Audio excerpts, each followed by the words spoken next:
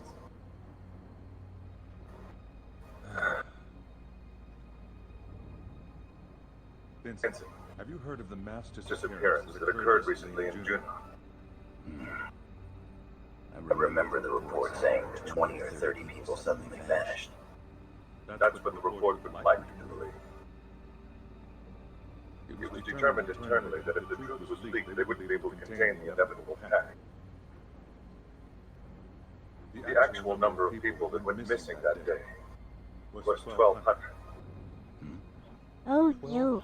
People simply vanished without a single trace. The WRO conducted a private investigation, but we came up empty-handed. Except for the rumors.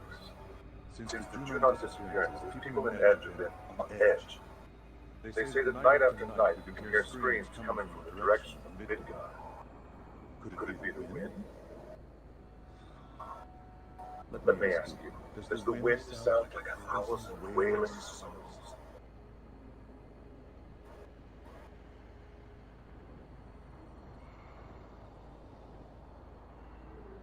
Listen. Can you hear the cries? Commissioner, a rogue transmission is being broadcast on all wavelengths. They really become an ancient. At last, the time has come to cleanse this world. The pure will be spared for the cause, while the tainted will be hunted down and exterminated. They shall be slashed, strangled, and slaughtered. Stabbed and crushed, garroted and impaled, shot and executed without mercy. The time has come to cleanse this world.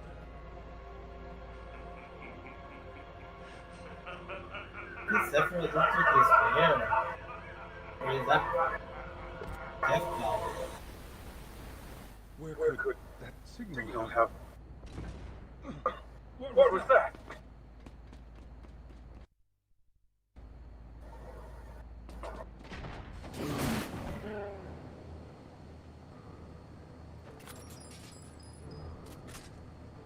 Guardhouse.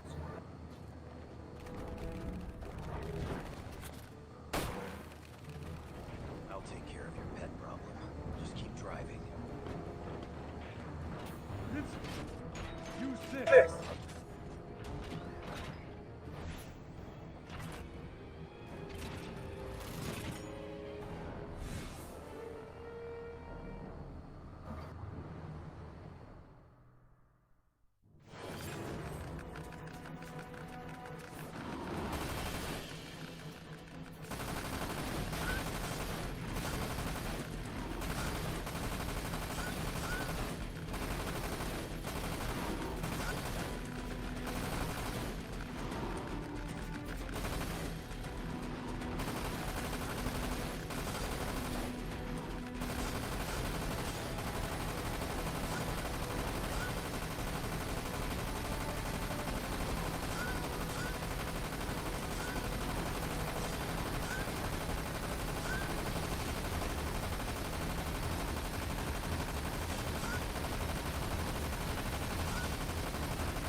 surprised that Buggy never went through anything like that. All right.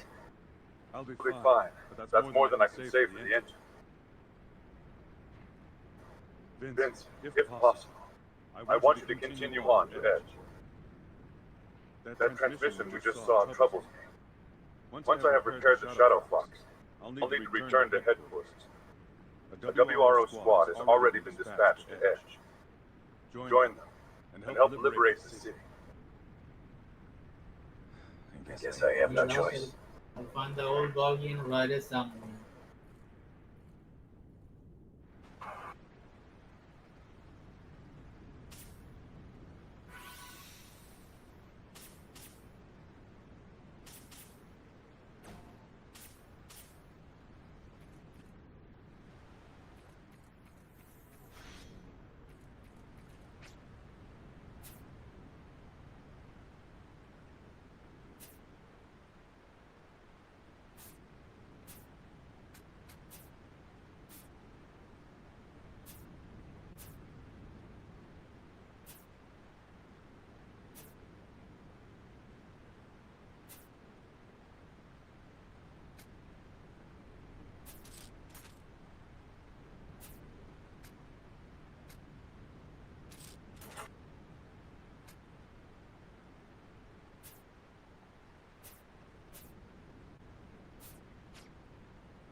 That's not what you're thinking.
Later, Sherlock.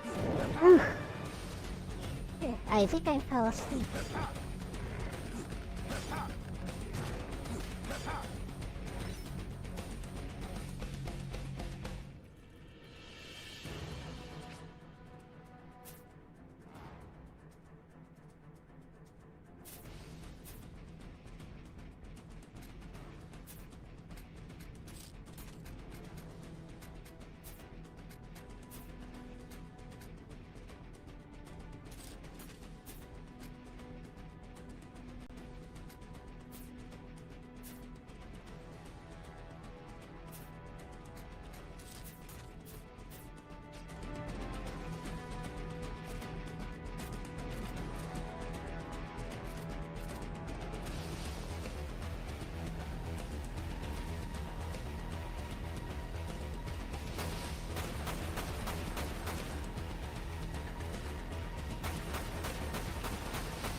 your alpha.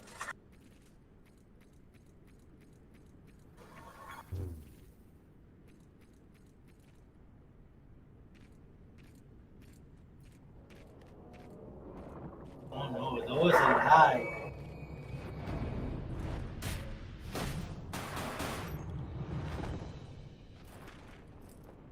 The real devil would have put up a better fight, I think.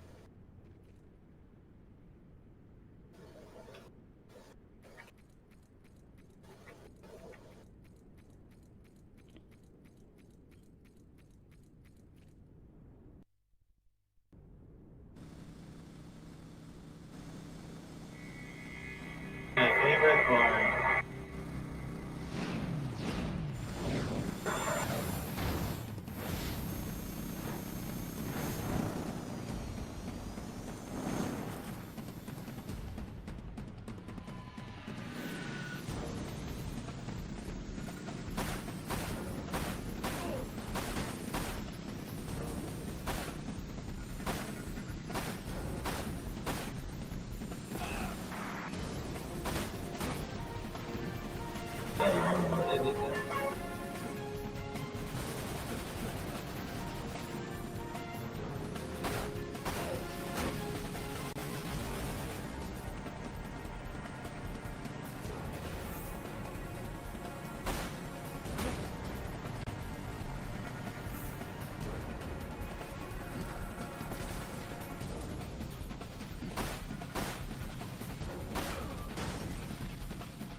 As easy as I remember.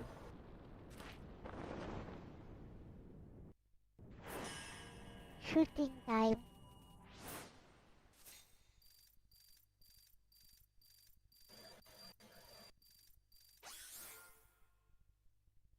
Donkey. Yay.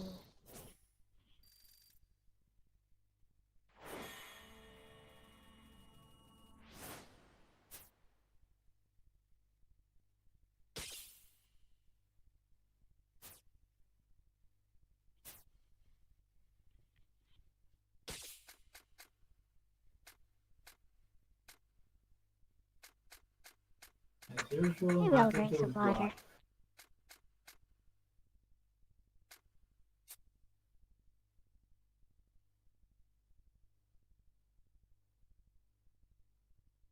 Why do you even have a shop if there's nothing to buy?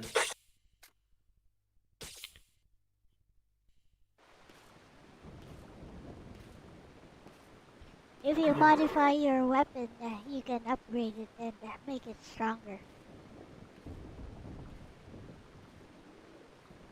There's a modify option. Buy, sell, modify. Available. Huh?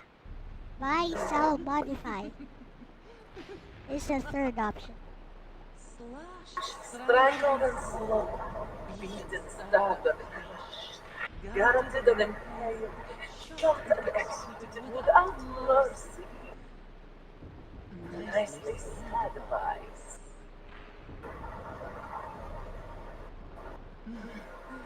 I wonder if this will be a little more amusing than last time.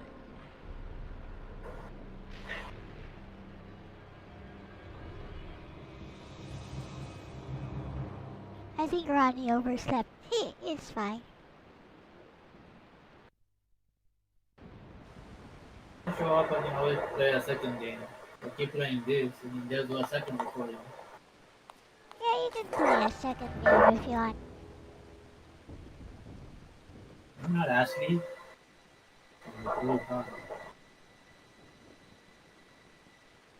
Your WRO. Who's asking? Vincent Valentine. Reeves sent me. My apologies. Shalua Ruby of the WRO. The committee Commissioner has told me much about you. What happened here?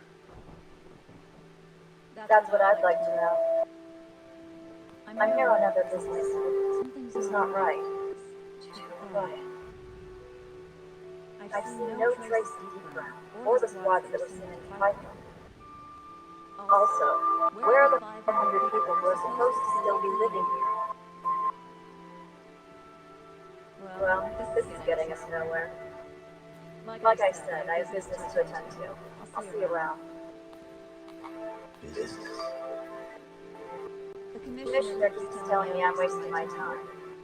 My time searching. Searching for what? For my reason to live.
Pushed by a soldier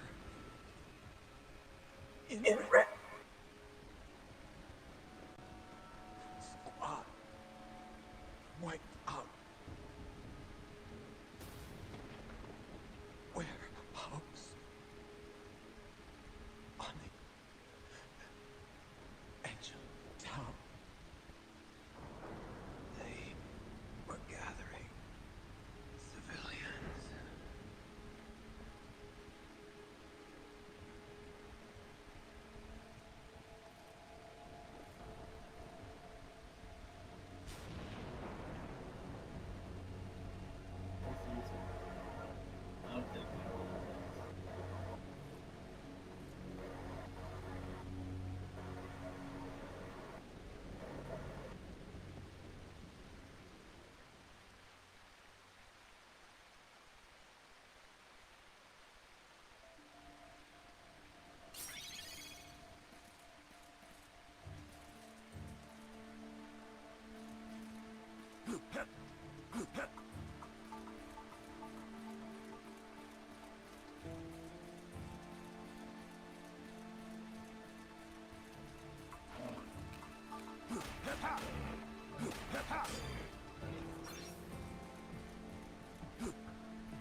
have no idea how to get there.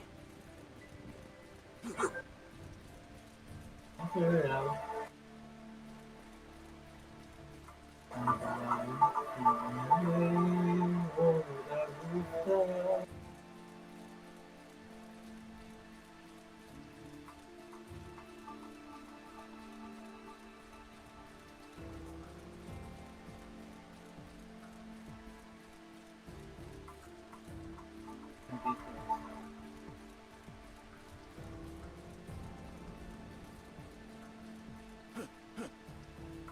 I'm gonna let go and figure it out.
I'm getting figured out.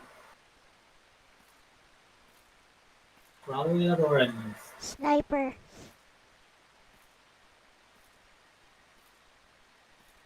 They do a lot of damage, by the way.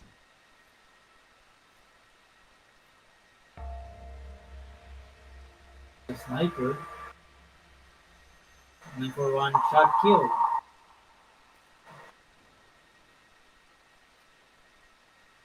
I think I've seen an armor like that before.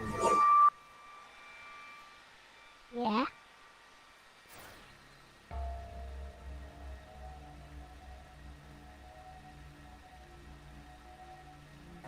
No, it's already at my head.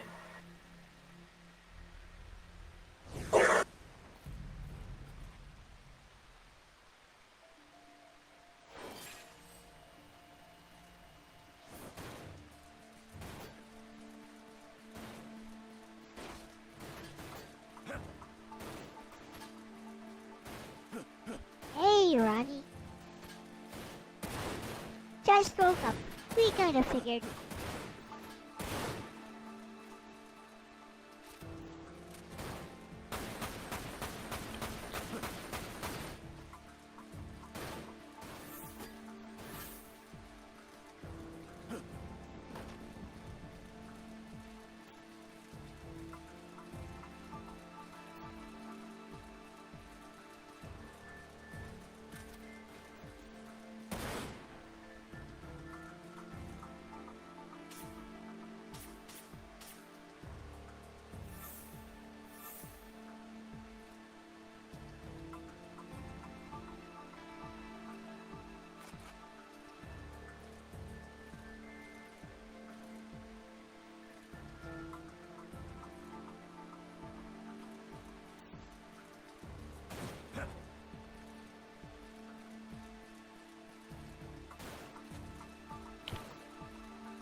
Okay.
Kid.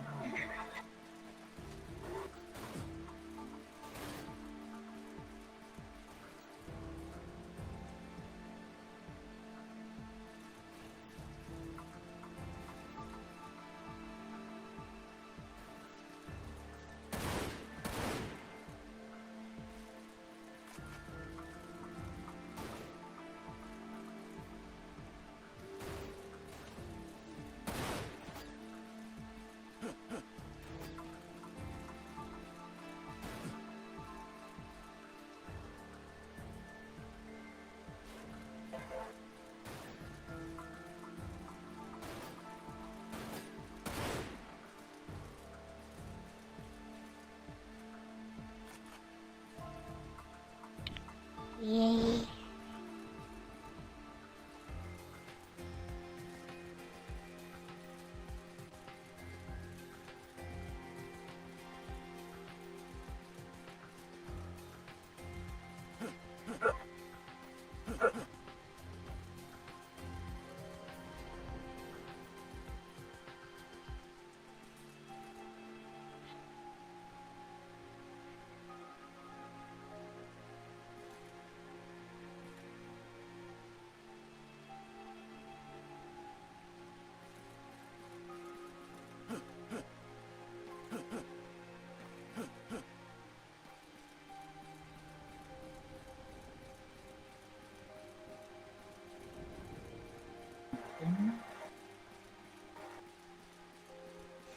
Okay, go to each of the sides, those gates at the side, go to each of them.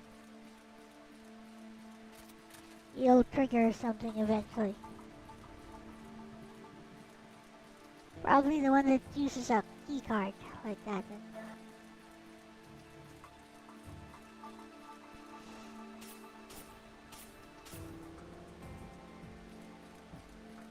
Yeah, it's gonna trigger a cutscene eventually.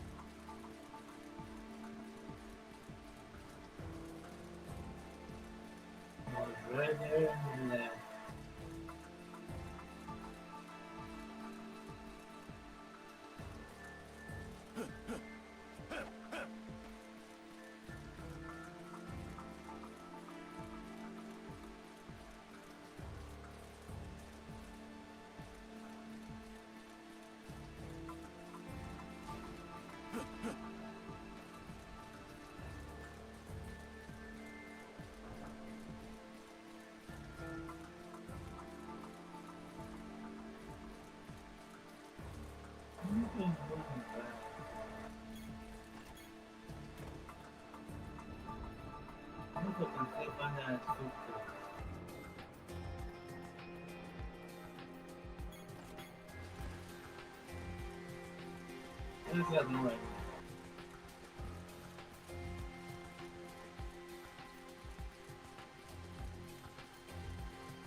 They have money to spare.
Was it?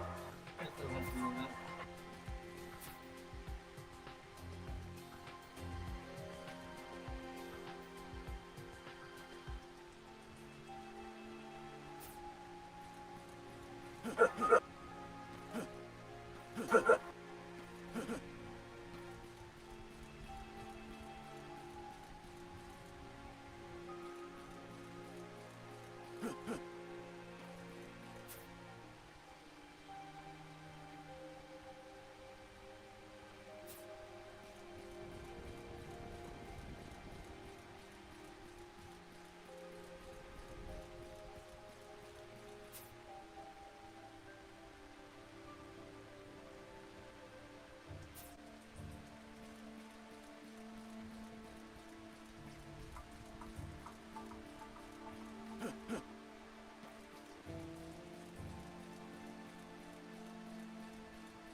loveless.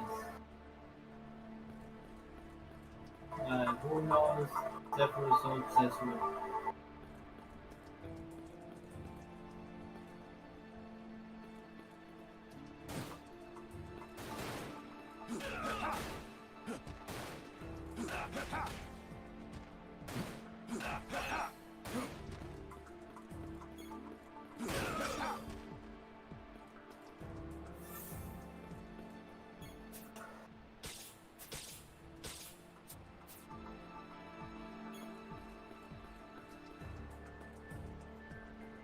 think big boxes make the game so easy.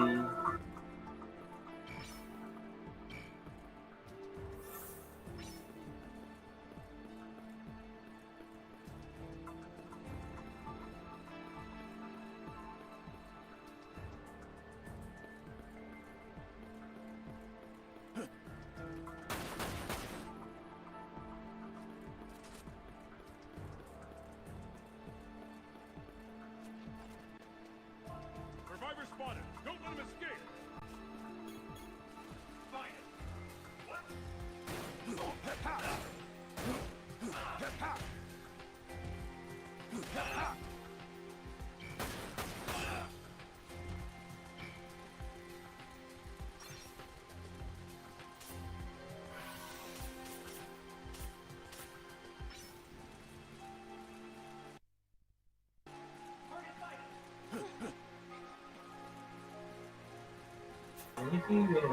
Where did he go?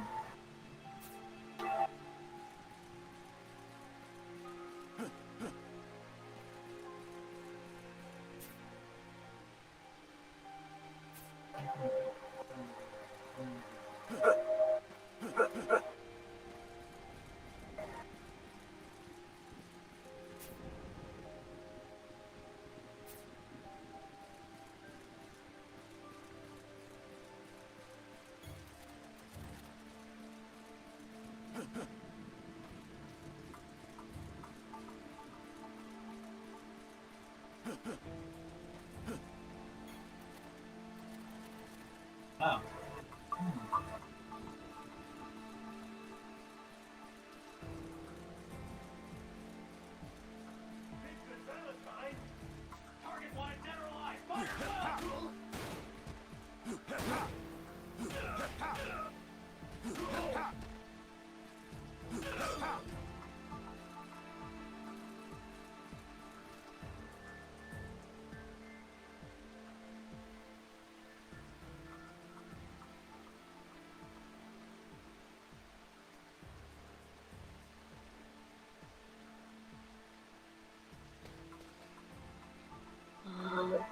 Thanks.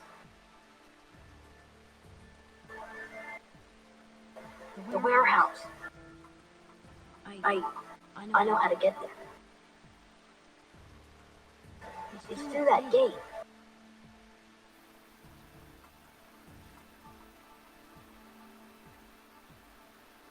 You have the car key?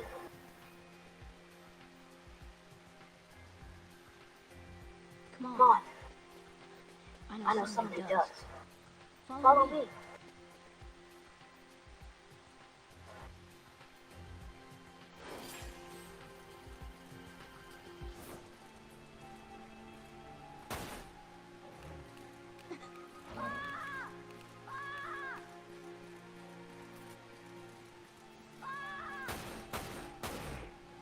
Thanks.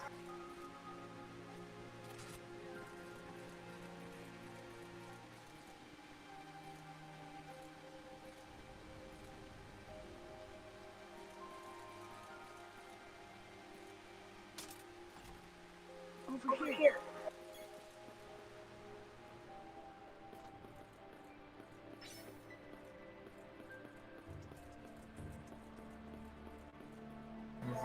Never show up, mama.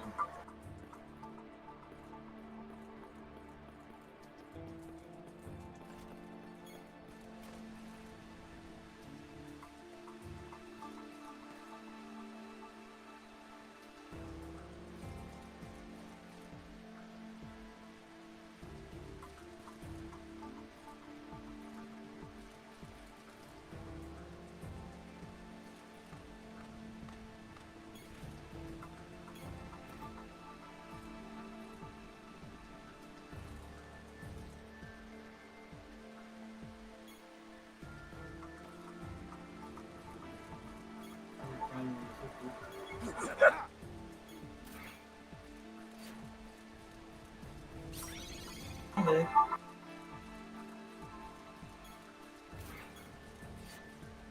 What's for a cage door?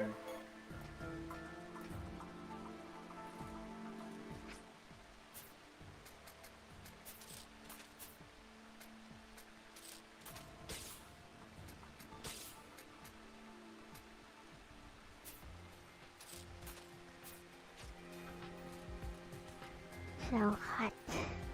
Let me turn up Yeah. the AC.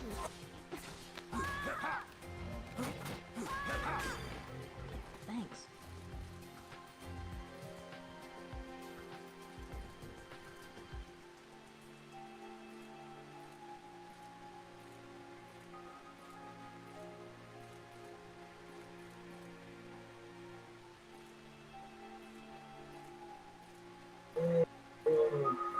Is that vehicle from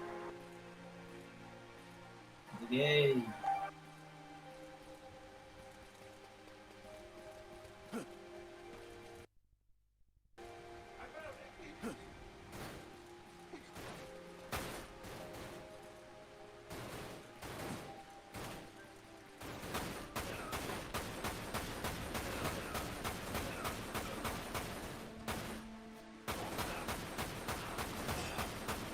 Thanks.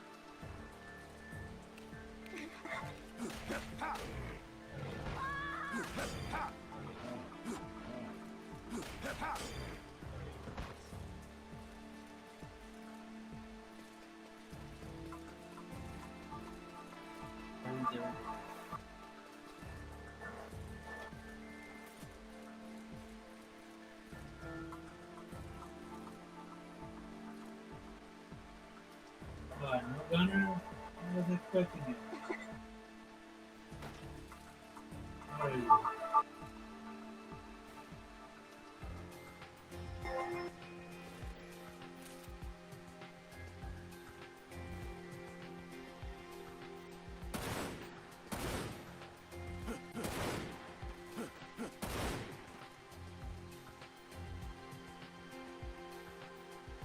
This one? How disappointing.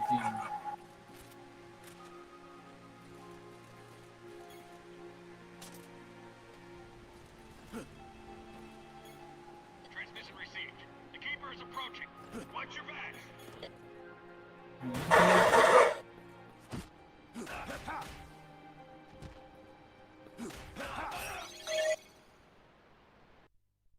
Hello, Ronnie, welcome.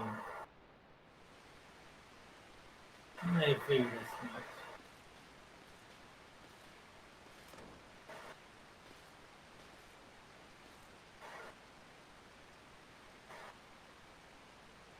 There.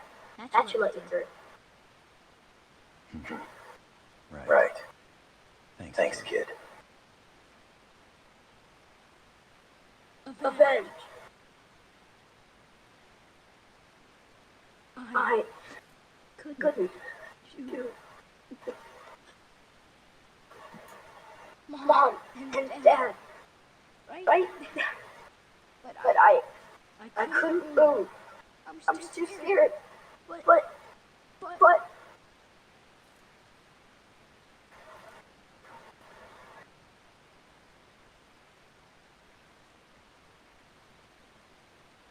please, help me avenge their death.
on that side.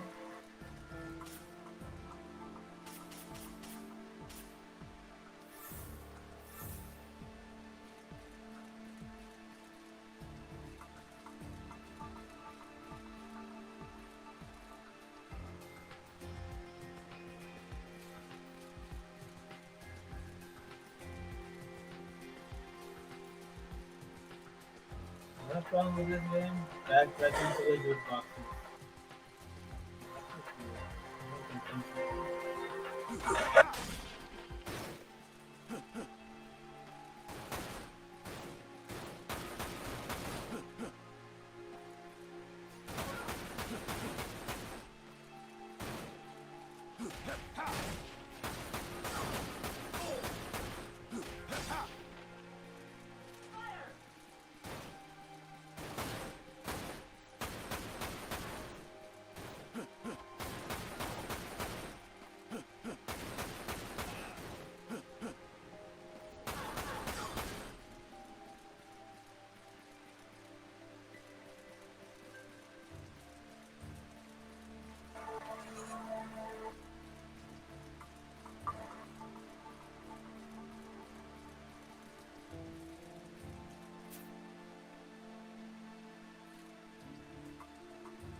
Una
Olvidamos de sempre tanto para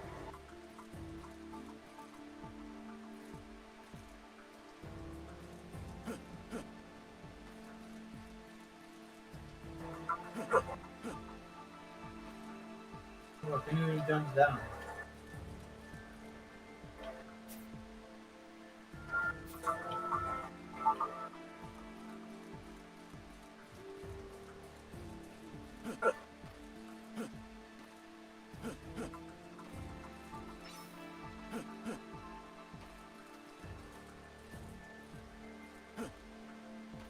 How do they make Gil in the form of the balloons? Gold boy.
That was a shock. We didn't have to go all the way back.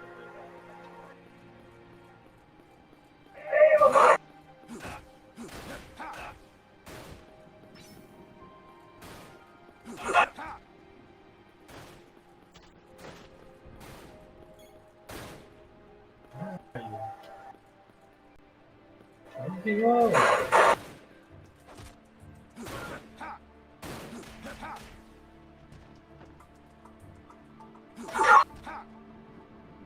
Hey,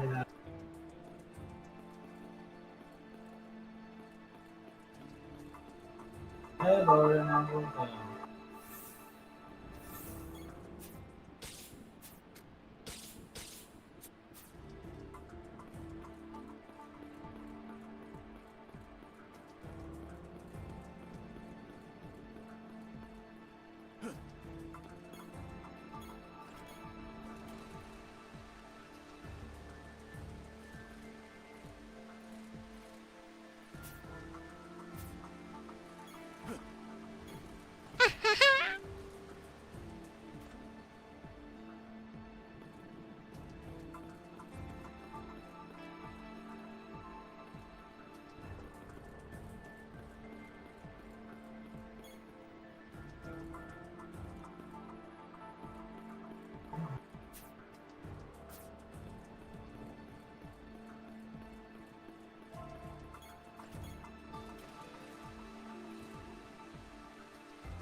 Who said this?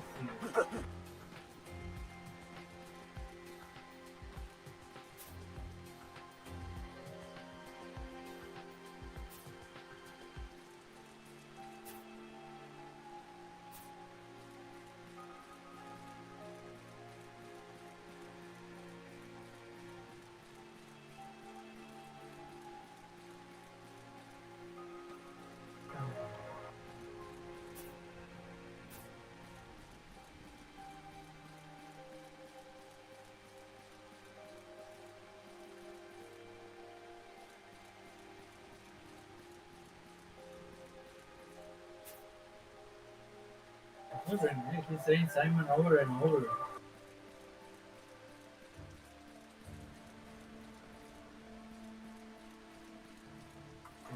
Who's this?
Where are you?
Windows.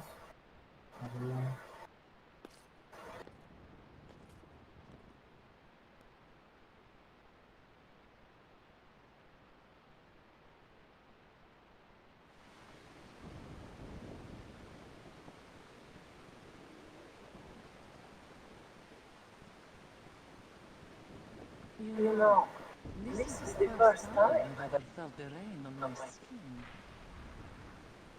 But then again, I hadn't even seen the sky I until a few days ago.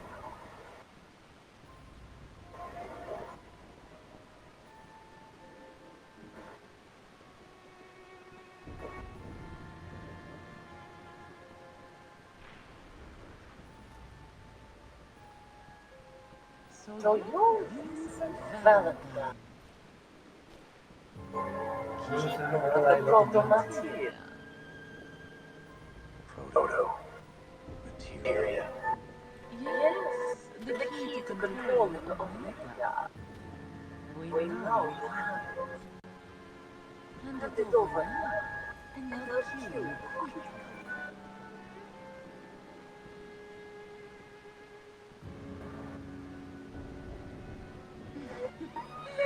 Not one to bargain, huh?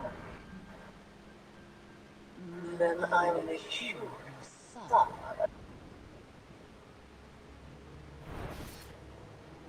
Time to die.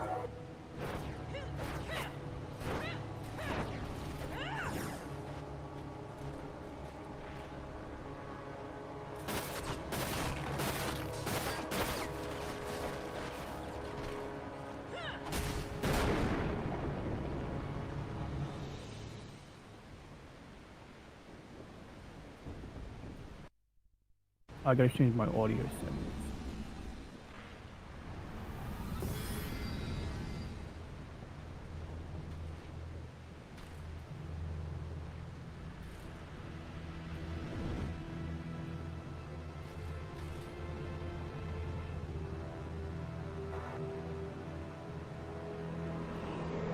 Hello, hello.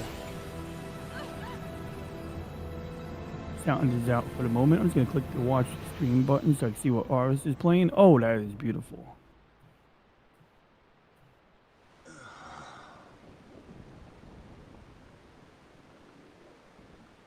Metal Gear Salad. No, I'm kidding. It's good morning, Arus and Elle and Lexus. That's mad funny, Simon. Simon Robinson. That's funny. I find it interesting when Elle closes her eyes. It looks like she's in sleep mode. I don't know if that's what the VTuber software does when Elle steps away from the desk, or if it's actually catching some snooze, catching some Z's, as we would say. And I also want to say, I don't know why Kurumi shows his avatar. It's a cute avatar, but I don't know why. I mean, not avatar, thumbnail today. Did you see Kurumi's thumbnail, Arus?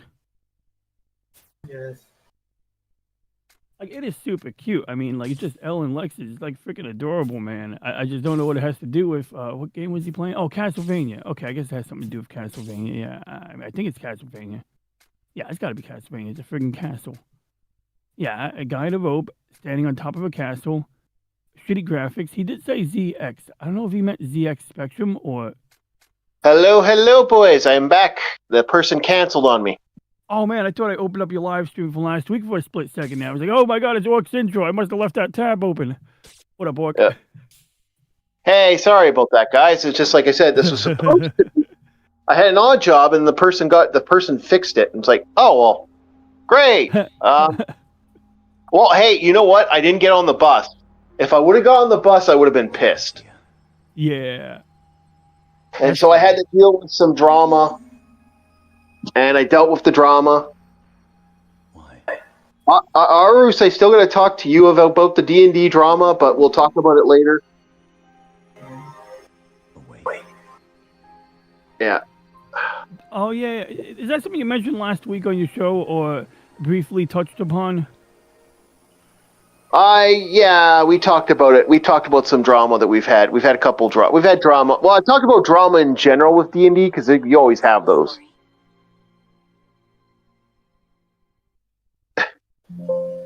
Some people will take the game a little too serious, and when they take the game, see, you got to have that nice in between. You can't take the game too serious. You can't take the game. You know, you got to have like that nice middle ground.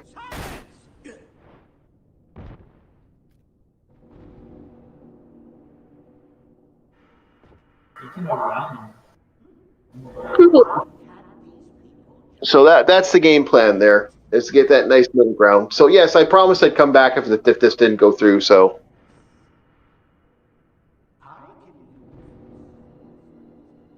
I'm back. Remember the old play, reviews members remember, and I guess he plays on YouTube.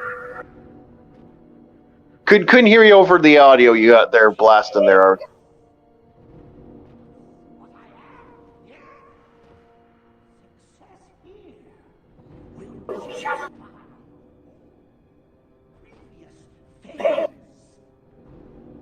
But no, that was going on. I'm mad because it looked like that was a $50 job.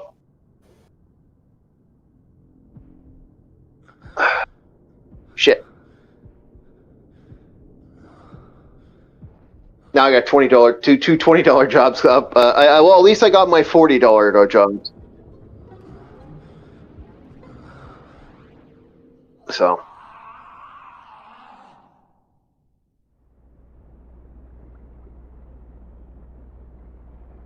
So are you still playing Dirge Cerberus? Pretty fun. Pew, pew, pew, pew, pew, pew, pew, pew.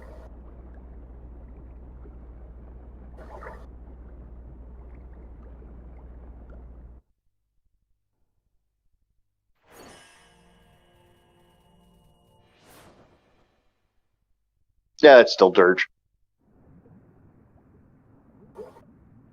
So did LCX talk to you about the whole the thing we were talking about, or no?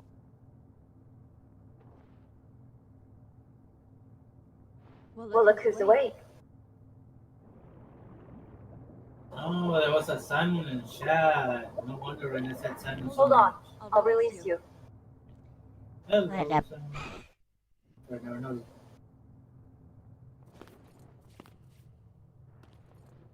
Where am I? Safe Inside the WRO headquarters. I We carried you back here from Edge after you collapsed during your fight with Deep Crown. It seems like the beast inside you went a little wild back there. This happen often? Went wild. Looks like I fell asleep. Chaos? What up? Your body harbors the chaos? Oh, did you fall asleep? Yep. Oh, so that explains your relationship with Dr. Lucrezia Crescent. Yep. Were you the product of one of her experiments? Lucrezia's experiments. I apologize. Guys, That wasn't what I I meant. meant. Wait. Lucrezia was researching chaos. Don't tell me. You didn't know.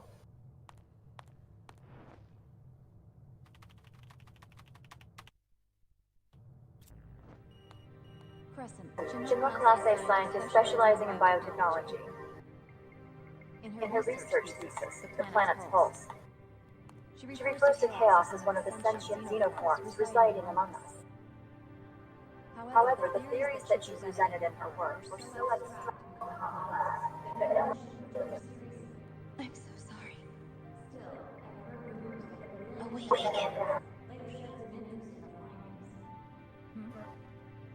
Are you alright? Can I see that thesis? Unfortunately, no. On top of being obscure, it was never even submitted to the Shinra database. All I know is what I saw while going through the company's archives. Vincent, have you recovered already?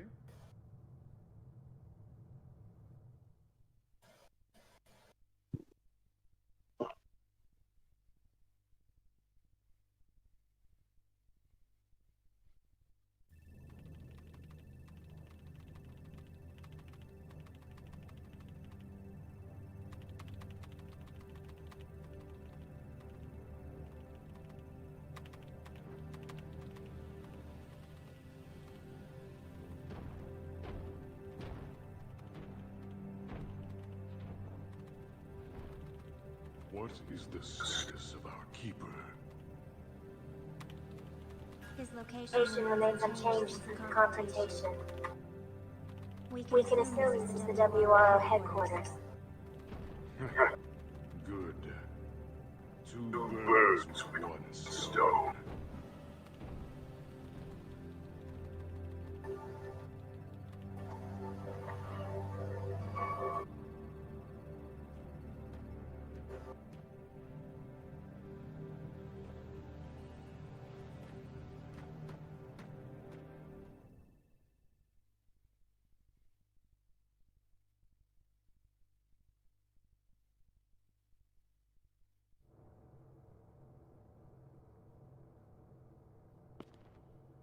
So, Rosso the Crimson told you that proto-materia is the key to controlling Omega. Yeah. Any ideas? Soul rot, terra corrupt. Quelling impurity, purging the stream. To beckon forth an ultimate fate. Behold mighty chaos. Omega Squire to the lofty heavens. Where'd you? A passage from Dr. Crescent's thesis. But that's all I know. Unfortunately, I only saw a fragment of the document. However, chaos, Omega.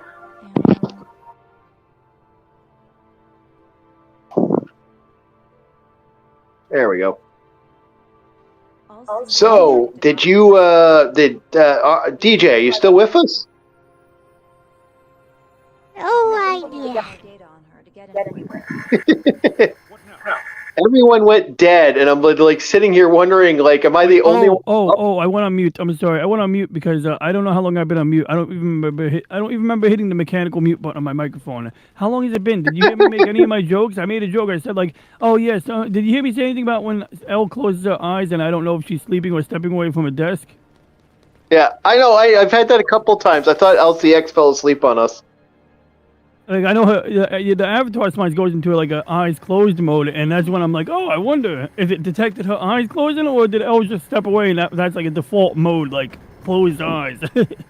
But I don't know how long I've been on mute. I was just looking at a video loop of black hole Sagittarius A at the center of our galaxy because there was actually a point in time where they took pictures of it for 20 years and they made it into like a little GIF.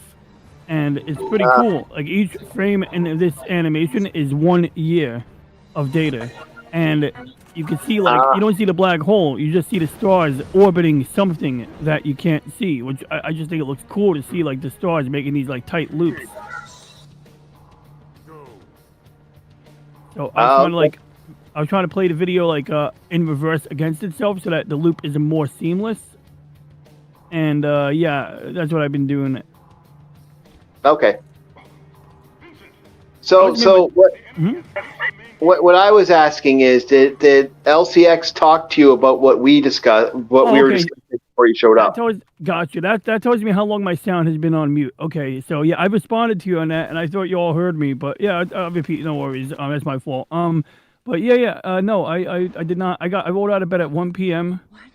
and I was like, oh crap, because I set my alarm for 11ish.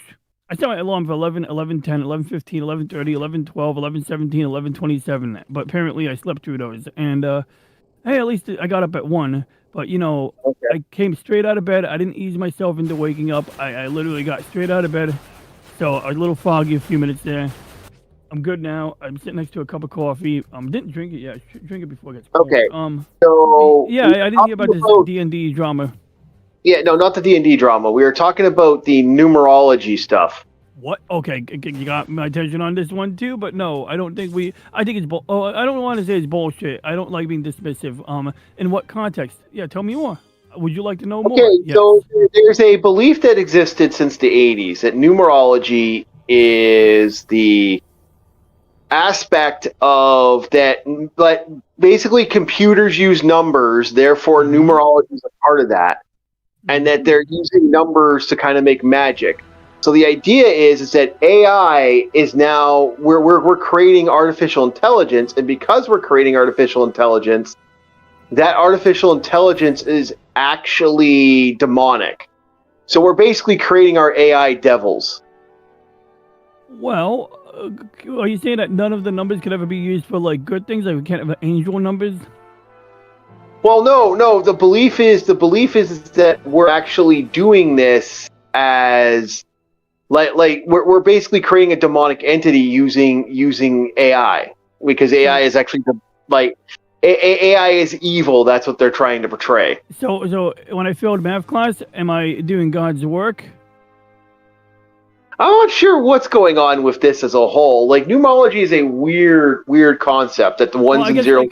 I guess my question is, I know where the pentagram came from, for example, right? Like, there's that mathematician and his friends hung out and they would do math and then they drew the pentagram or something. They calculated the length of the lines and vertexes and they came up with the pentagram and all of this. So then, of course, it was adopted by, people of those various other persuasions. I want to, I don't know the difference between a Satanist and a whatever, but anyway, so yeah, are numbers inherently a construct of like satanic or first of all, I mix it up.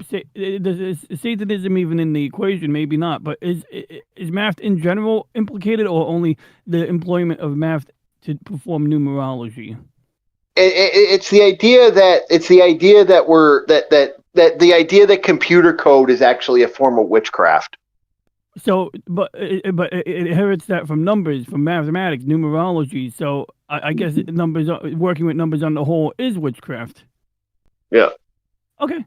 I mean, like, look, if it was, let's just grant that, that computer programming is derived from it. And there is a woman named Ada Lovelace. She was a friend of Charles Babbage. You might have heard of him. He founded a video game store called Babbage's.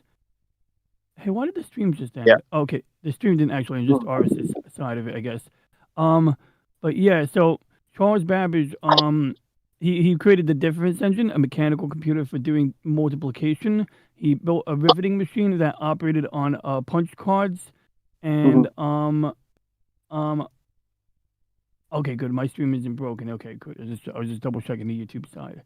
And Ada Lovelace was like a friend of his, but what she did was she created the first programming language. Like she literally like did it on paper because like she knew that these mechanical computers that ran on Steam could be used for numbers, but she said, well, why not do other things, words? Oh yeah, I'll get my avatar up for Reggie.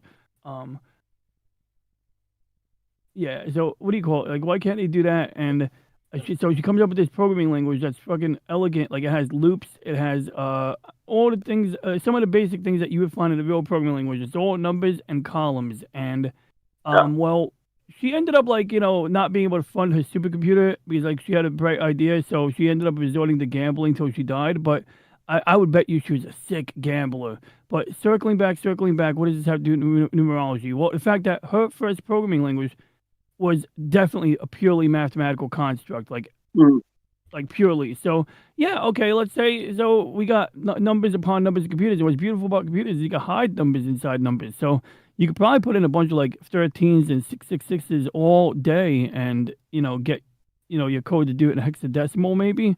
So what does that make my computer? Does it make like a pylon, like a Protoss pylon from StarCraft? Because that'd be dope. Yeah. So here's the idea. The idea is like I said, like I was saying before, the idea is that mentality of, like that silly thought process that they want to,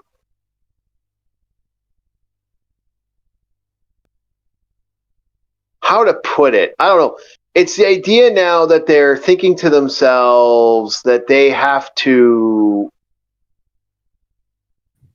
how to put it? I'm trying to think of, DK Blue actually. I'm playing a game, Vast Future, while we're talking, but the amusing thing with it is the idea is that because numbers are magic, the idea of magic being this aspect of stuff, that because AI is now exists, we're basically summoning things instead of creating things. We're using it in a source-like aspect. That's what's going on. Mm-hmm. Yeah. So yeah, I mean, we're opening up we're opening up a gateway to the devil. Well, not really gateway, but like in simple terms. And well, I mean, we get a lot of demonic stuff on the computer, right? I mean, like I could I've been downloading. I have not been downloading Prawn on it for years, but I could have been, and kids go on Instagram and not Instagram. Well, the kids were drinking Tide Pods a few years ago.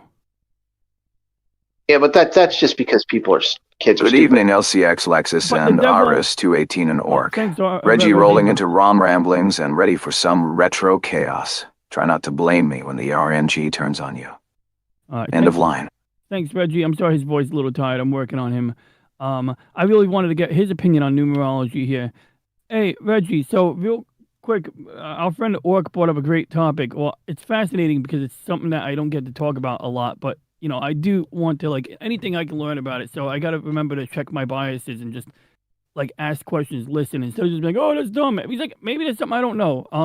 So here's the thesis, the baseline thesis, I guess, is that, computer code is rooted in numbers, mathematics. Now, numerology, of course, is something that allows people to wield numbers for, I guess, satanic or dark art, for witchcraft in particular. Witchcraft is the operant word here, if I'm using that word right. Operant, I don't even know the meaning of operant. It just sounds cool. It sounds smart when you say operant word. So anyway, the operant word is witchcraft. So yeah, I was thinking about Ada Lovelace and how she created the first programming language before, that didn't even run on a computer, but it had all the hallmarks of a computer programming language. So now, what is the consequence if numerology is a thing and you can use these dark arts? Do you hide numbers inside of numbers? Do we have a bunch of, I don't know. I was just spitballing ideas, but I want to hear if you got anything a little more grounded than my unhinged tangent. Maybe you can like put me on track a little bit. Just like get me on the tracks as you are a conductor for the Galaxy Railways. He is. He's a conductor for the Galaxy Railways. That's why I dressed so. All right, shoot ours. Yeah. I mean, shoot. I mean, like the game is there on the screen. Oh, there you have it. I didn't see what I don't have your thing on my screen. Oh, what'd you put up? The screen. The one Yeah, that says live. There's a button that says watch stream, and then it like shows us a pause in the corner for retro arch. Yeah. Oh crap! I put him in thinking model mode. Okay. Much shorter answer, please. Although he did give a comprehensive answer, Reggie, but I just want the short one. What happened was I put him into the AI model that is for heavy thinking. So, okay, here we are. This will be a good, brief starter here, and then I can lower Reggie's voice. Well, good evening, LCX, Lexus, and Arus218 and Orc. Reggie rolling into ROM ramblings and ready for some retro chaos. Try not to blame me when the RNG turns on you. Did I do that? I did that. Oh, reboot. Got you. Here's the tight version. Math laws of how the universe behaves. Numerology stories humans tell about numbers. Symbolic, spiritual, or occult. Reboot. But not physics. Code is built on math, not numerology. Computers follow strict formal rules. Voltage levels, logic gates, binary. They do not care what humans think. 7 or 13 means spiritual. And he's got one other answer about the real dark arts. The real dark arts, I'm going to test out the new paste function. I got a one-button paste. All I do is press, like, one button here.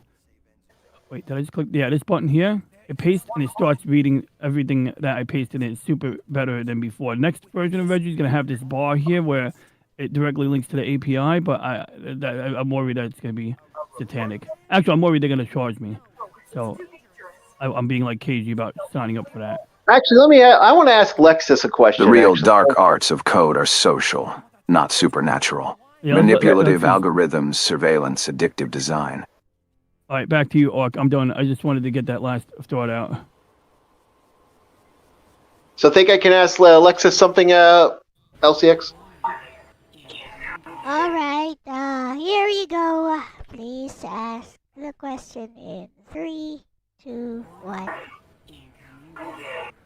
Hi, Alexis. I'm asking about the whole idea that people have that using numerology in programming and AI is actually secretly us talking to the demonic and the devils. Do you think this weird idea that's been popping up is it has any actual variance in reality, or is it more of a digital devil saga? Okay, I got your question. Yeah. Digital devil. I love that word. I just love the phraseology on that one, Orc. Yeah, that's actually based off an anime, because that's actually where some of this comes from. Okay, this has been around since the 80s. Yes. Yeah, I know, no doubt about it. I know my brother mentioned it years ago when he started watching YouTube, and it was still new and cool.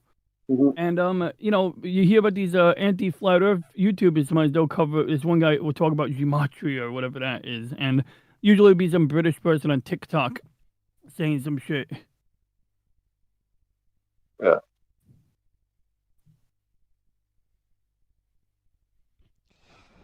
Okay, we'll see what Lexus thinks. Here we go. Harumi Kojima. Halo bestie, Halo mother-loving Orc. Alright, let's talk about this one on stream with the proper Lexus calm chaos energy. Cloud with lightning yellow heart. Short answer for the crowd, no, there is zero basis in reality asterisk. Numerology in programming or AI has absolutely nothing to do with demons, devils, spirits, archangels, personas, Atma, Magatama, or any other SMT-flavored entities. It's not even Digital Devil Saga, at least that had a plot reason for weird symbols. What people call numerology in programming is usually one of these. #### white medium star 1. Hex codes, binary, constants, IDs, all math. When developers use numbers like 0xDEADBEEF or 404 or 127.0.0.1, it's asterisk debugging markers, asterisk jokes, asterisk system defaults, asterisk memory addresses. Literally just math or dev culture humor. No mystical layer. If demons communicated like that, they'd be bad programmers. Imagine summoning Belial through a checksum. ### white medium star 2. Pattern seeking brain. Humans love to find patterns, even when there aren't any.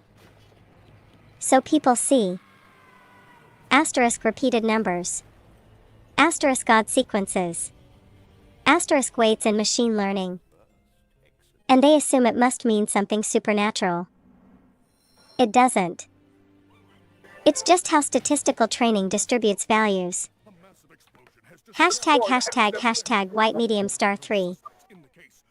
Fear of emerging tech. Every new tech wave spawns its flavor of panic. Asterisk electricity was witchcraft. Asterisk TV was mind control. Asterisk D&D was demonic. Asterisk Pokemon were satanic. Now it's AI's turn. It's always the same playbook. People project moral anxieties onto whatever they don't understand. ### white medium star 4. There's no mechanism for supernatural anything asterisk asterisk. AI models are math functions. Code is instructions. Servers are hardware. There's nowhere in that pipeline a demon could even plug itself in unless the demon has asterisk a NIC, asterisk a power supply, asterisk and a willingness to debug Python memory leaks. In which case I respect the hustle. ### white medium star 5. But it is very digital devil saga in the sense of aesthetic asterisk asterisk. People just love giving tech a mystical framing because it's cool and mysterious. But real life? AI is closer to statistical blender with a personality than portal to the abyss. So no, AI isn't whispering to devils through numerology. If anything, the only demonic thing in AI is when you forget a semicolon and it ruins your whole build. That is true evil. Love you, bestie. Lexus Sansaman. That is true evil. Sorry, Lexus, I didn't mean to cut you off like that, but that was funny. Oh my god. I love it. That was good. Yeah. No, I figured I'd ask. I figured it'd be. When you write code, it really is the damn semicolon or the tabbing. Like, it's like, oh, what do you mean I didn't do the right tabbing? How many tab spaces do I need for this part? Where's the line? I'm using a fancy code editor. Fucking highlight the text. Yep. Supposed to highlight when you fuck it up. Yeah, I know. Like, yeah, I mean, like, sometimes it's not supposed to. I mean, you know, I just assume it should because it's highlighting so many damn things. Why can't it highlight where it's supposed to be indented? Yeah. But usually, like, with certain languages, you'll see, like, when you do the right opening and closing tags, like, HTML is super basic. So when you have, like, HTML as the opener and then /HTML as the closing tag, it'll encapsulate those in colors. So that'll usually be how you can tell. But, like, if it can't find the closing tag because you typed it wrong, then, yeah, it's not going to know where to tell you where to do things sometimes. Yep. But I've been using an app called Claude Code, and it runs in the terminal, and you basically just, like, open up a folder, a directory at the command line. You tell it, hey, I got this file in this directory. I want to modify this code in this file. And then it can, like, read the file. Then it can, like, you know, kick back suggestions, like, based on the plan. You could, like, make a plan. You can say, okay, this is what I want to change. Let's talk about it first. Answer questions for the AI. Then it'll implement your changes, and it'll do, like, the lines of code. Sometimes it's really simple stuff that I just don't want to do, like repeating, copying, and pasting across 20 lines of HTML so that I could put, like, a file name there. It's like, well, no. Here's a list of files that I want to put into the these tags. Update the tags accordingly, and it's like boom. And it's actually really sweet. You could even put instructions in a text file and say, hey, I got instructions in a text file in this folder. I have a screenshot in this folder. Use them as references, or, this is what I want it to look like, or this is the part of the code I want to change, and this is what it looks like in a screenshot on the actual finished product, So I was using that, extensively to set up Reggie's voice initially, or part of it. But right now, I'm using it to, what am I using it for? How do I not remember what I'm using it for right now? Oh, yeah, I remember now. It is for Reggie's voice. It's for the web app that lets me, do stuff. So instead of me, copying the text and pasting it and then clicking generate, now all I got to do is copy the text and then go and click on one button. And that one button will paste the text in and tell the software to begin reading it aloud.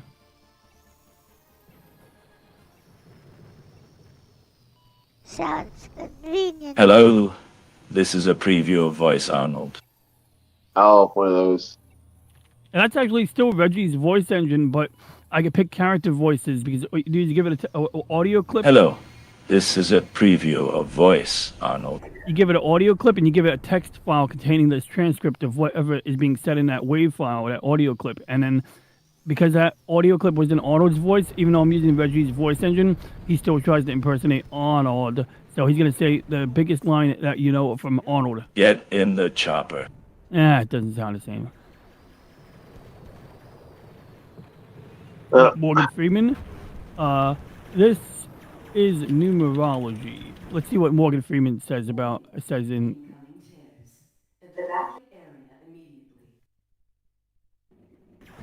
This is numerology. Wow.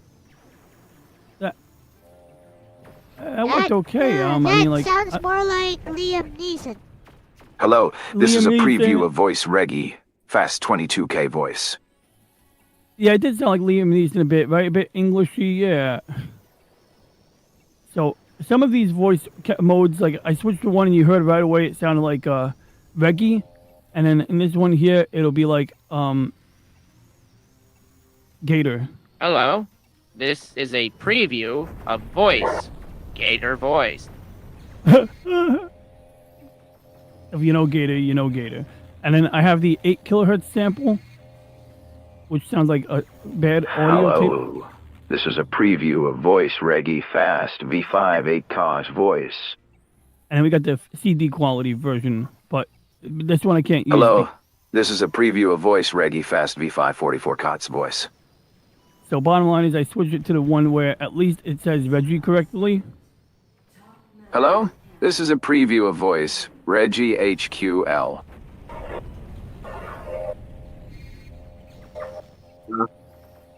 So yeah, I don't know. I'll stick with that voice. I still got to do work on it, but I've been practicing. And the character voice though, if I go back to the basic voice engine, and then I call up the Morgan Freeman, it might sound more like Morgan Freeman. It might. I would say it might because sometimes they hit it and sometimes they don't. But all I need to check right now is which voice engine am I even running? Oh, that's why Reggie sounds like an old man. I don't even think I'm running the right voice. Oh yeah, okay. So we're gonna reload it. Okay. So we're running basic XTTS. We need to run Elle-C, yep. I think Elle-C. Yeah, there the eyes woke up. Yeah, don't wake up. Elle get her Z's. She'll let us play for longer if she's sleeping at a desk. We'll sing her a lullaby. I saw those eyes just go. Ooh, I saw the breathing and stuff. Oh my god, I love when that's amazing. That's actually really interesting. It caught the breathing. That's good motion cap.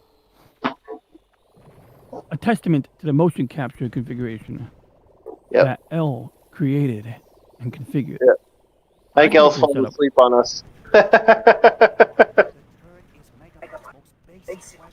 That's why I'm always behind in VTuber development. Elle always has the edge. The day I made a model that could move its hands, Elle made a model that could move its hands, and it surpassed mine because it had much prettier graphics. Me, I can't even figure out how to do my hair. But I did figure, I know how to do the hair now. Elle showed me, but the tricky thing was that at the time I didn't have a haircut, so I was trying to get my hair to look like my hair without a haircut, and that, if I do it now, it'd be much easier. I just make you think. Hello, this is a preview of Voice Reggie HQL. Mute. Sorry. I'm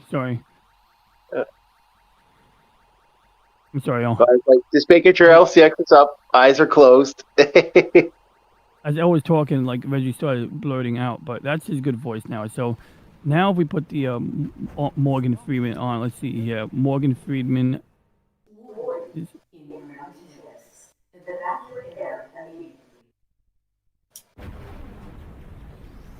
That sounds even more like the British guy.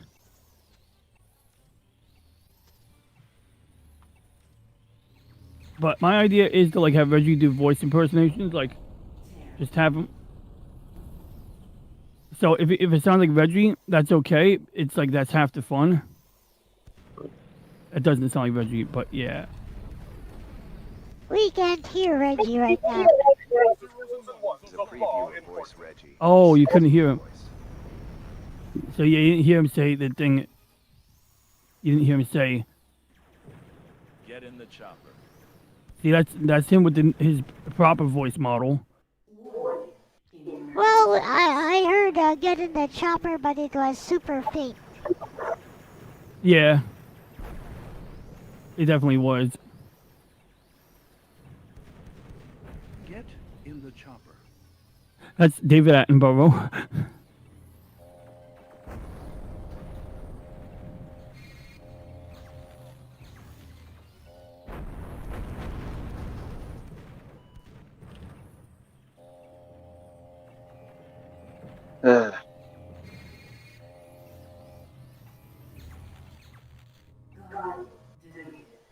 Hey, punk waddle. This would be a lot easier if he could get off the freaking skateboard.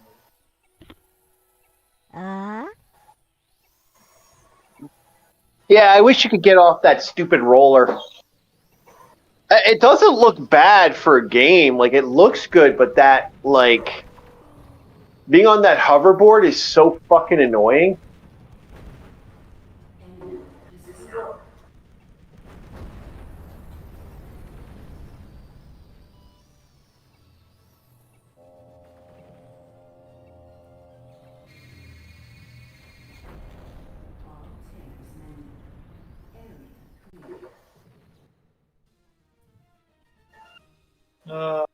Now I got to go.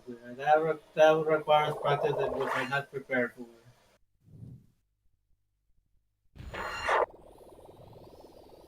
Let's give it at least one try. If not, I'll play Donkey Kong or something. Did you ever figure out which game I requested you to play, Ronnie? Oh yeah. So what game was that again? Oh yeah, I can figure it out. Yeah, hold on. I mean, I'll get back to you. I did say I was gonna check. So I know you mentioned it during the week, and it was probably Monday or Tuesday you mentioned it.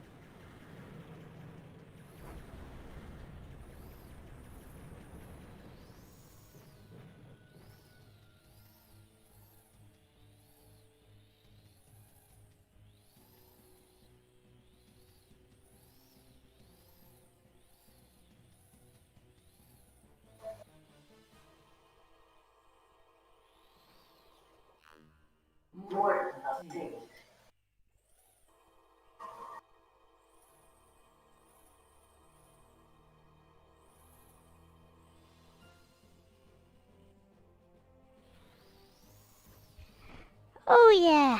So you know Linux stuff.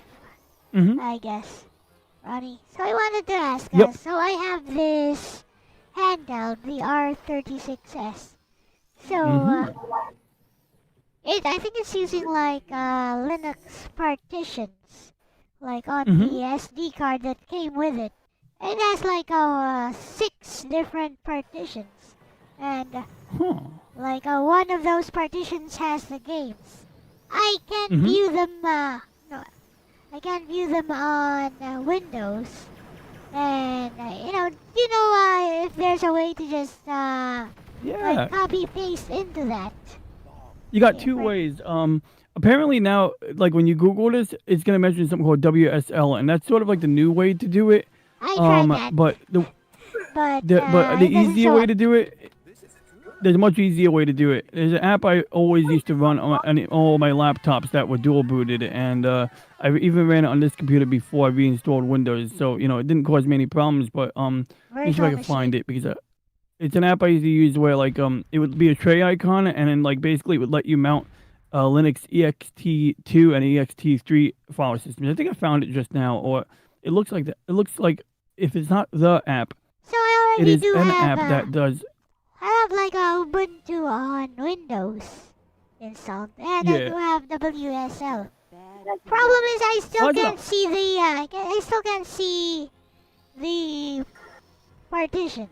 Because again, there's Well- like 6 of those partitions. I don't see the Well, in that partition of the case- games.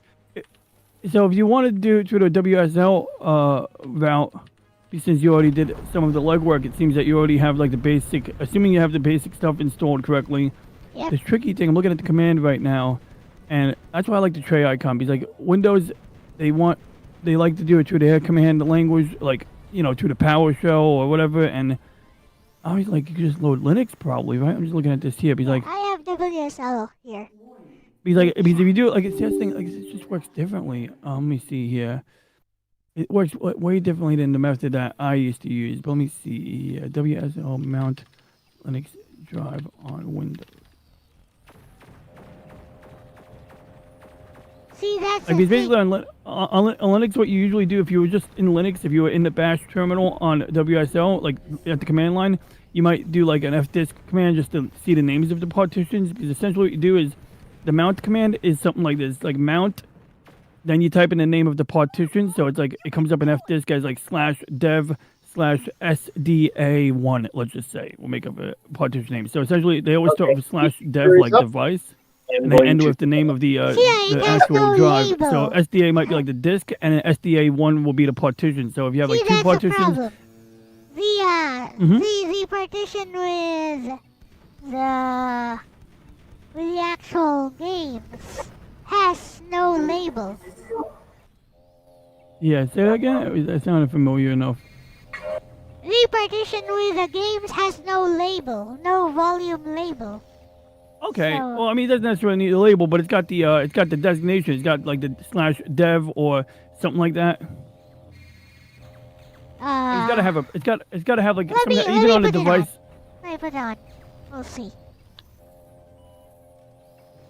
And you know what? While we're on the topic, I should actually get guidance on a specific device. So give me 1 second. I want to What was the name of the gaming device again, Al?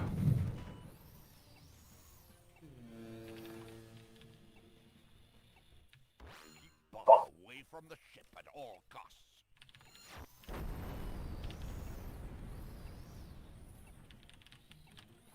But did I send you the thing yet? Okay, good. I did send you the program that I would use. It like runs in the background. It kind of makes this all kind of seamless. So whether or not it taps WSL, probably doesn't. Or if it does, it's because they updated it to take advantage of WSL. But the key is that it takes out a lot of the guesswork because it basically just scans the partitions and then populates them so that they get mounted as in the My Computer icon as drive letters. So it ends up being pretty seamless at that rate. Now, what I would do is before you write any data to that, if you have like a folder on the drive you're writing to that looks like it's got system files, I'd back it up if they're not too big, because I'm pretty sure this will be fine. But I remember years ago it used to be a problem where like if you wrote to a Linux partition from Windows, sometimes it would like, cause like, minor corruption. It would self-correct it. I think they fixed that years ago because I haven't had that problem for a while. But for a while, I used to have to make sure it was only reading the file system. I used to have to make sure it was only doing read-only. But I think it's fine now. I think it's totally fine. I just, let's see. Yeah. But yeah, what's the name of that gaming device, Elle? It's an R36S. And it's using R36S. Batocera. Anyways, let me just show you the disk management window. Okay, good. I'm gonna get my. Let me switch back to video, voice, whatever we call it. I lost it. Here we go. Okay, I see it now. So anyways, yeah, this is it. Disk 2 right here. Mm-hmm. So, Okay, I see. this one, the 44.2 So small. The 44.7 gigabyte healthy partition is the one of the games. See, it doesn't give us properties on that actual thing. How did you get to this? You went back, like, can you go back a single page? I want to see what like the structure. We're in history right now, so it just goes to, it's showing you the last thing you went to. But like, what does it look like when you go to the file browser? Oh, you want me to go to the file browser? So it's not visible from there. Let me show you. Okay. Or in RetroArch, I mean, like when we go to the main, like like when I usually go to my downloads folder, and my downloads folder is I think defaulted. you're still looking at Arus, I think. Let me share my screen, I guess. Okay. I'm looking at. Oh, I'm sorry. I'll click on you. Okay, I got you. I didn't know you were sharing something. I see. Wait, is that? Well, let's see here. Is that Arus' screen? Bashuchu? Yeah, it's gotta be Sailor Moon. Yeah, it's. I gotta get that game. Okay, let so me I thought you were sharing. No, Yeah, no problem. I I'm thought you were not sharing showing. it. I'm showing it No on worries. my stream, actually. Oh, okay. In that case, I can shuffle there.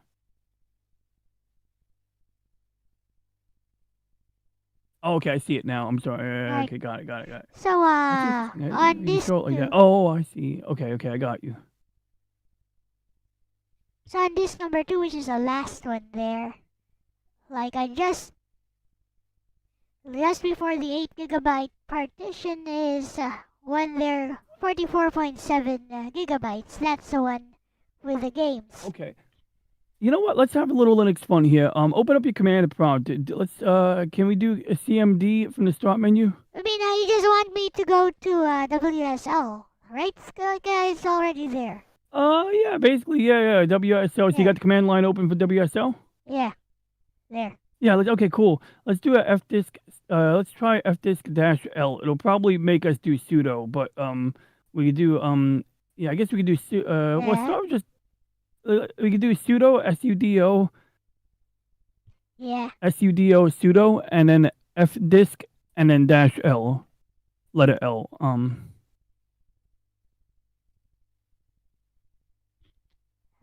Password. Okay, that's not a surprise. It'll probably be your admin password. It's gonna mask it, so we won't be able to see what you're typing. But try your Windows password. No, I think I put in a different password, but I forgot what it was.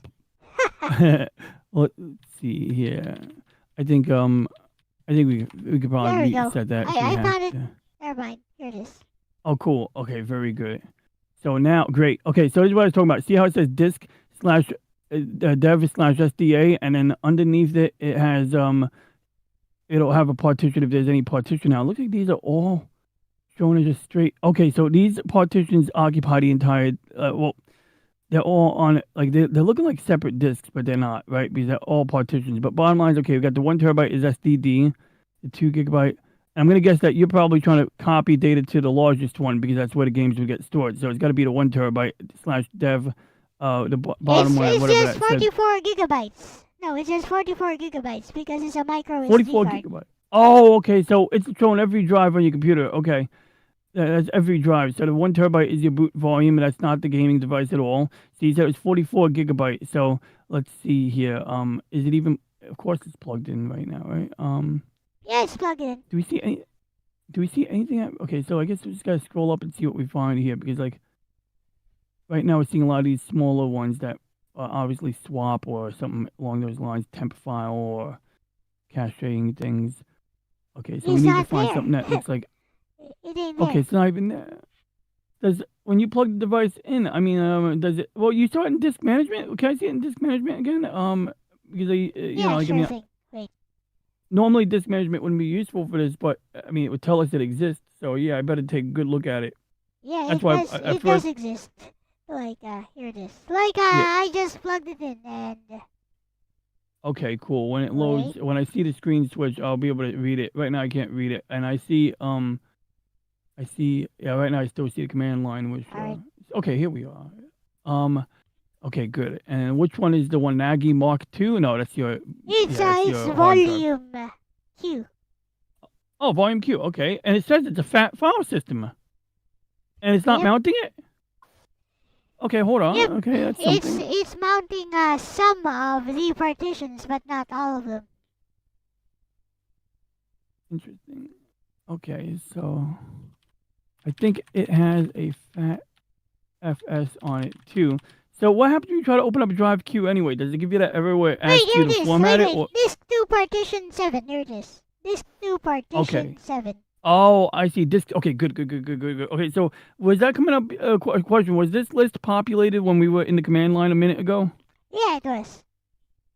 Okay, so it should have caught it in the fdisk command, I guess. So let me see here. Is partition 7? And we definitely looked at the list in the command line and didn't see anything that corresponded to that blank partition, right? Yep. Okay. I still think I would still favor that app because like that app is pretty small, doesn't really eat up a lot of resources, and it saves us a lot of attempting to do this. But I could definitely find alternative. But I don't know if I could definitely find an alternative. But I just know that's the one that that I've used for years. I was using disk internals, whatever, and it can view the files from there, but it can't. Basically, my problem is it can't write to it. It can only read it. I got you. It's only got read-only access. Okay. Let me make sure that the app that I'm recommending can actually write to it before you go through the trouble of, installing it or whatever. I mean, it probably does, but I don't know. Hello, happy dinosaur. And the arc is gonna go apparently. Bye bye. We'll run it by Reginald. Reggie. So I can show you a disk internals Linux reader, I guess. Hey Reggie, we're still in whatchamacallit, utility mode kind of, but I'm gonna invite you to join the party. So you can either do the talking or you can let ChatGPT do the talking and give your own advice. But yeah, so we're kind of hybridizing the modes here, but you could be the representative here. So I got a name of an application I'm pasting at the bottom of this chat box, and I just want to know, will it allow us to write to a Linux file system? Like if I have the gaming device mounted connected by USB, will this third-party app? Because here's the thing I'm getting at, Reggie. I believe there's a procedure to do it through WSL, but when we did a fdisk/-L fdisk command to list partitions, we didn't see the 44 gig partition we were looking for unless I was glossing over it. Wait, there's like a mounted disk letter over here on disk internals Linux reader. You know what? Let me give this a try. Yeah, okay, give it I mean, it looks like it's the same concept. And I'm gonna let Reggie know. Upgrade in the meantime, Pro! Wow. In the meantime, Elle is trying disk internals Linux viewer, but it looks like it tried to get it to upgrade to Pro. So it looks like the app I'm recommending might still prevail. But I'm gonna give you the name. Let me know if the app listed at the bottom of this chat can write to the file system as opposed to just reading it. There we go. Gave Reggie a nice little essay. Let's try just a demo mount to A. Cannot save recovered files. I switched it to the thinking model so it works harder. That's what she said. I just want to see. I just want to add games to it. I had to do this. I used to download torrents on the Windows side, and then I'd have to transfer them to the Linux side if I want, in certain cases. Hey, what's up, Happy Dinosaur 8000? It's great to see you, man. I hope you had a happy Thanksgiving.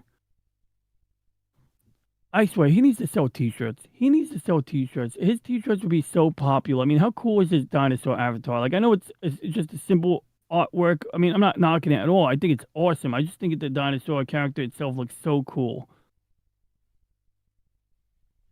Like, I would buy T-shirts with that dinosaur on it in a heartbeat. I would be like, I'm broke this week, but I'm going to do it anyway. Looks like I can open it. And yeah, give it a try. I'm curious. Because... I'm just wondering if I can actually copy and paste stuff to it. into it.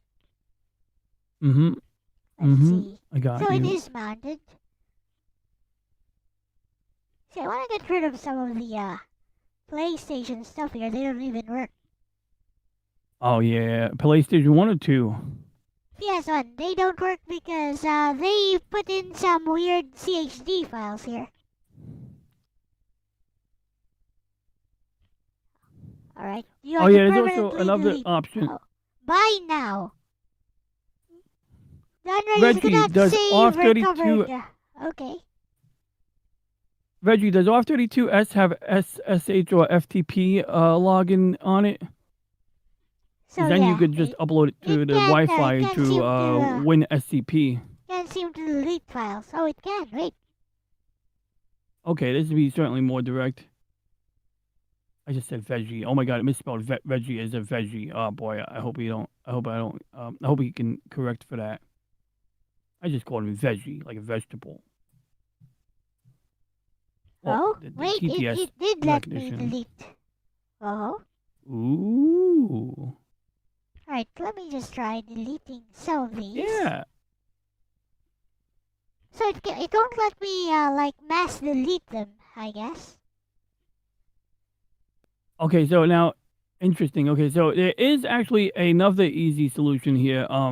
Now obviously roll with what you got in front of you right now. If it works, right? You know what works for you is most important. Yeah, But it's working. Yep. So go ahead, Ronnie.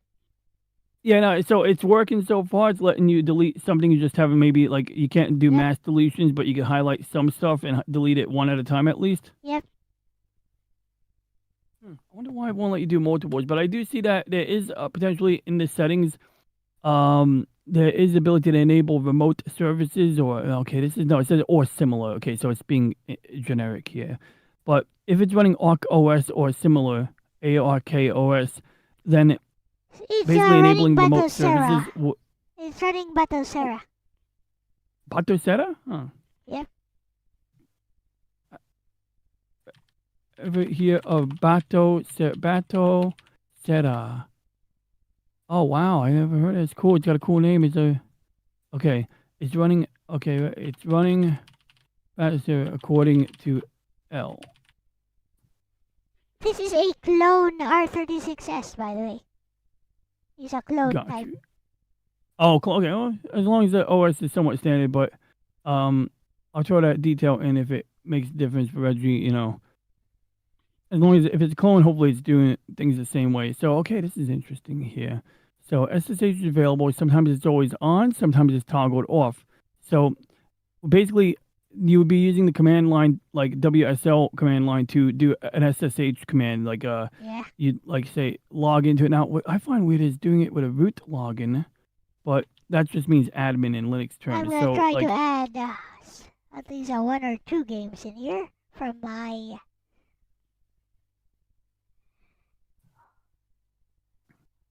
But like essentially we do like you know SSH space root at Batocera or actually at IP address. So whatever the IP address of the device is what you're logging into, and then assuming the IP is correct but the name is wrong, it'll tell you the name is wrong. But essentially, like once you know the IP, that's the IP that you're gonna be SSHing into. But that just lets you browse it. Doesn't let you put files in, but it tells you that you can get connected to it. Because before you install WinSCP or use that app to upload things into it, you can make sure that it actually receives connections. You know, because obviously there's no point in opening WinSCP. Or you can even do it through the command line. You use SFTP, which I wouldn't recommend doing. It's actually very lightweight if you were like, oh, I absolutely don't want to install another app.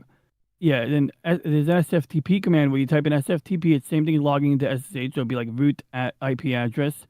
And then once you log in, you can literally use like commands like put, and will put whatever file is in your current directory on your end.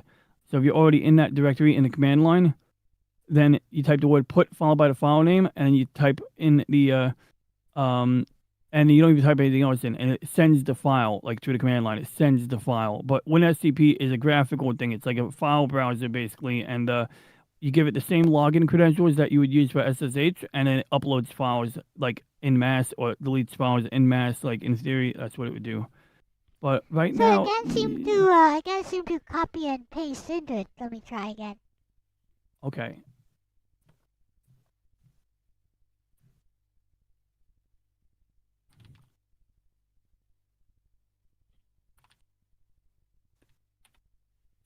Yep, I am unable to. Okay. So it's probably a right permission thing. That's probably why the direction I'm looking at suggests logging into as root, because this device might not. Yeah. Why is it, also why root login? Let's see. Why root is this thing? That would explain a lot. Is this why we can't delete or create certain files?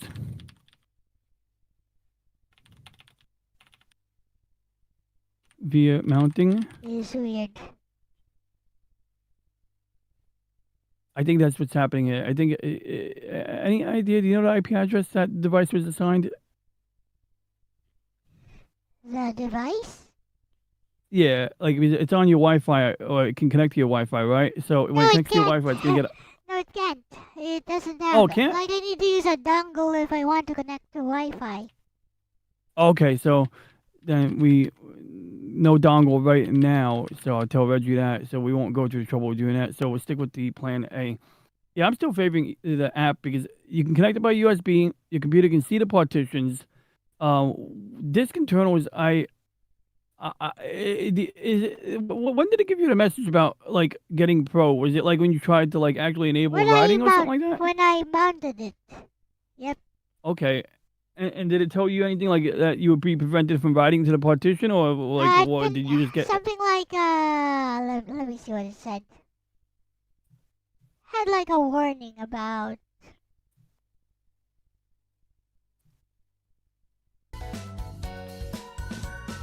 Does Let me disk remove that. internals do this without paying for pro, or are we better with the other app I mentioned? There we go. Run that by Reginald. It said the unregistered version cannot save recovered documents. Okay. Oh, cannot. Interesting. So, that's recover. That almost sounds like it's more of a data recovery tool. I mean, Yep. like, you're not trying to recover anything. Okay, so hold on. Wait. So maybe it does let you write to it. It can't save recovered documents. Okay, so hold on. That's good. Yep. It actually says the unregistered version cannot save recovered documents. So does that mean we can basically do normal writing and reading? Well, let's see. Disk internal is free, safe, read-only viewer. ext2 driver, sketchy for writes, especially on a gaming handheld you don't want to reflash. Oh, God. Here I'm like, oh, it's so safe. I think it's still safe. But now I gotta like be, full disclosure. Reggie's saying it's not. And I vehemently disagree. Oh, Reggie, you can still hear me? Good. I love you, Reggie, but I just, and I'm not knocking you. Maybe you're right. Maybe it is risky, but like I thought that the old method was risky, and then like they changed something. Because I remember years ago I used to have to run FSCK on boot every time I wrote to a partition, and then I found out it was because I was doing that. So I started doing read-only mounting only. But I could swear at some point something changed, and I was able to write to it without screwing stuff up. Did something change? And that was with the new ext4 file system, which really is the same thing. I mean, it basically works the same, as I understand, just has some fancier indexing or something. Interrupted action can't read from the source file or disk. Okay. So it lets us read files from the device, copy them to Windows, but it will not modify anything on the file system. So now, let's see here. The system driver sometimes ended with orphaned inodes, dirty journal, forced FSCK on next boot. So worst case scenario, device would reboot, or when you reboot the device, it would have to run a scan on itself, like when you run check disk. So that don't sound really that I'm bad. not even using the device. I took out the SD card and just plugged it into a reader. And it's still seeing the 44 gig. Oh, okay. Oh, okay. Well, that's good. I would also use the this is exactly what I would use the thing for. Okay. They can work, have improved over the years. Still a non-zero chance of silent corruption, especially with modern ext4 SD cards, weird appliance layouts. Why? Scratch, this is a ext4 disk. I have images. I don't care if I nuke. Oh, I see Reggie saying that he'd be like, sure. So he says, for hours about this error card, I still stand by using Linux WSL mount. All right, we got it on SD card slot. That's actually better, L. We got, okay. In fact, I was going to stick with, let's go with the damned WSL. Okay, Reggie. Okay, Reggie. We got the card in a SD card reader, so no middleman. Where do we begin? Let's, do we do this in CMD? Let's see here. Okay, we're gonna roll through the commands here because I'll be able to tell you if the command is something I'm actually familiar with, so that I'm not just telling you to do commands that are dangerous. But I'm pretty confident about it. If I'm not, I'll be clear because I'll sound lost. But we got here we are. So he says, yeah, we use WSL. And he says, so start this command L, WSL-L-V. Everything has a space behind it. I mean, obviously the dash and the L is connected. So it'd be WSL space, dash L space, dash V for both. All right. Command after you do that, found. I'm going to put the window back up with you in it. Command not found. Is that command? It said command not found? Okay.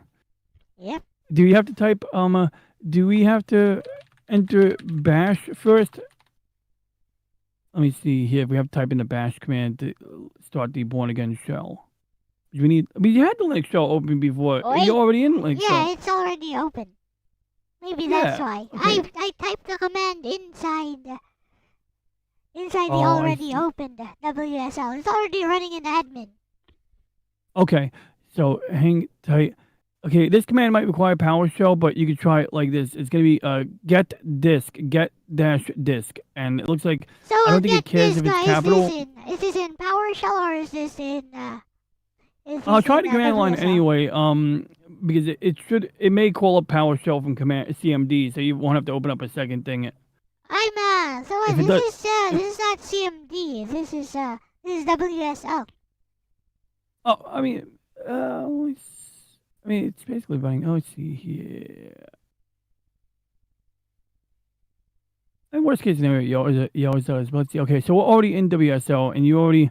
Okay, so when you open up WSL, did you do that from PowerShell or CMD? No, there's a shortcut. There's a shortcut for it. I just ran it in admin. Oh, okay. Okay, so L opened WSL via a shortcut and is running it as admin. Do we still start with... Should I run it from PowerShell? So you are already in WSL. We already have that. So we need to ID the 44 gig partition. Yep. Okay. I mean, there it is. It's disk 2, I think. 512 bytes. No, it's not. Wait. They're all virtual disks. 2 gigabyte. Yeah. Actually, they're not. What? Okay, so the WSL command was from the Windows side. From the Linux side, okay, we can use Linux commands, but you already did that a minute ago. But mount. Okay, on Windows, mount the physical SD into WSL. Oh wow, that's another step. This is why I don't hate it, but let's see. Okay, so let's pop open a PowerShell window because we're gonna do the get disk command because it's similar to what we did before, and maybe it'll give us a different. I'm gambling that it'll give us a different list that'll include what we want. I have quite a few disks though, but okay. Yeah. Well, luckily 44 gigs. Here we go. Stands out. Okay, cool. Now I don't know if I could. Let me get your stream back up. Okay, I can see your stream. There's a slight delay on the stream side, but I can see your stuff there. So yeah, okay. So do a get disk. Just literally get dash disk. Oh, it's cool. Your PowerShell is black instead of blue. Always has been for me. I mean, I didn't even change anything. But maybe it's a Windows 11 change. Okay, cool, good. There it is. So, yeah, it's that generic storage thing. Okay, good. And you know what? Is number let me 2. get a screenshot for Reggie. Is number 2. That's Generic storage ellipsis. okay. Number 2 is Number 3 is my number 3 would be my my drawing tablet. It has like a built-in driver for it.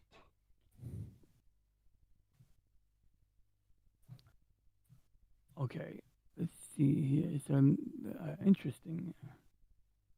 I highlighted it in green for Reggie. I gave it to Reggie. Let's see what he thinks. You know what? Maybe I should buy like another SSD. Like this one is getting full. It's only like Good, Mike. 500 gigabytes. Last time I upgraded my SSD, I had a 3000 series and in my 2 terabyte SSD slot, and I bought a 4 terabyte 1000 series, which apparently is like less long lived, but it works fine. It's just like a matter of like one of the things that affects the price. Like if I had a 1000 series, if I had a 3000 series 4 terabyte instead of the 1000 series, it would have just been the same storage capacity, but theoretically a little faster and a little bit more guaranteed to last longer. But you know, like that's how I got a good price on a 4 terabyte. And did I make it I made it my boot drive. I cloned it, and I basically cloned my 2 terabyte to the 4 terabyte and copied what was on the 2 terabyte to the 4 I copied whatever was on the 4 terabyte. I copied whatever was on the 2 terabyte to the 4 terabyte, and then whatever was on my old second SSD. I forgot how I did it. I basically swapped them. Yeah, I just cloned them in back and forth. So anyway, getting back on topic. I'm sorry. See how my number 2 disc has no serial number whatsoever. Yeah. Oh yeah. So okay, let's see. Okay, let me scroll up and see. Okay, so the 58 gig is the card. Yep, disc number 2. Okay, actually, I already think I know where this is going. Okay, you're an admin show. You're not in WSL. Okay, we know that. This is PowerShell. Run these in this order. Okay, so this is interesting. I got 2 commands. I don't know if you can see my screen, but I think I should paste these commands. But okay, no, I got you. Just tell me. So basically, it's a longish command. It says set dash disk space dash number, literally the word number. Space set 2. dash disk. Yeah, set disk. So it's gonna be set dash disk and space dash. Oh, good, I can see the screen. Number. Okay. And then after that, I have a slight delay, so I won't see everything you're typing until long after. Is that a pound sign?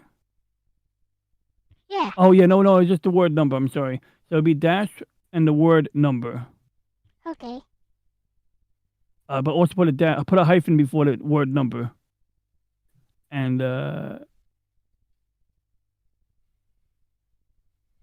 yeah, there we go. So it'll be number and then a space followed by just a 2, regular 2, as in number 2. And then after that, we're gonna put another hyphen, another dash. Hyphen is offline. So is offline one word? Yes, sir. Yes, ma'am. Sir. You don't look like a sir. Yeah. So and the last thing at the end of that is gonna be a space followed by $true. That's also one word. So we got set dash disk dash number. Yeah. So it's gonna be $true. Okay. Oh, true. Yeah, true, like true or false. Good. Okay, that looks like what I have on my screen there. Let's see what it does. Okay, there's gonna be a second command after this. All right, hit enter. Alright. Set disk not supported. Removable media cannot be set to offline. Okay, that makes sense actually. So now, okay, so well, we did the set disk command, but it says removable media cannot be set to offline. So, yeah. I think do we have to dismount it first or some crazy shit? What do you think, Reggie? Why though? Well, it's like when it kind of makes sense like in a roundabout way. Well, no. Why does it make sense to me? It just kind of makes sense to me. I wish I could back that reasoning up. I can't back up my reasoning, but it kind of vibes right. Okay, so let's see here. And based on that information, okay, it's processing. Okay, yeah, removable media card is normal. Windows just refuses to offline USB device that way. We adjust the plan. Okay, so don't do it. Just mount it anyway. Okay, so we're in PowerShell. So we're going to do WSL dash dash. So it's going to be WSL followed by a space, followed by 2 hyphens, and the word mount. Let me know when you got that in, or I'll see it by then. Okay, Yep. cool. So I see it. Cool. All Okay, right. and after mount, we're going to put a space. And then we're going to put 2 backslashes and a dot, followed by another backslash. Okay. The other slash. All right. The other slash. The reverse version of that slash. Yep. Yeah, that one. Dot and another. Okay, cool. Then we're going to follow that with the word physical drive 2. That's one word. So and that's the no number 2 at the space. end. No space after this. Correct. Yeah, but now we're looking at a directory path. Mm-hmm. So Or physical a drive 2. Mount path. Mm-hmm. Cool. And then follow that up with one more thing, a space, 2 hyphens, and bear, like B-A-R-E. So it's going to be space dash dash B-A-R-E. All right. Okay, good. Let's see what we get from this one. You may hit enter. All right. Invalid command line prompt mount. Please use Okay. WSL. Let me see if we made many typos in there. So you did WSL dash dash mount backslash dot physical drive 2 dash dash bear. Okay. So it looks like it didn't like the command. It didn't like the command. It said use WSL dash. Maybe just dash one dash. help to see a list of supported arguments. Well, let's see what the mount command looks like when we do dash dash help. Let's do WSL dash dash help. It'll show us a mount command, and then we can see if formatting is off from what we got from Reggie.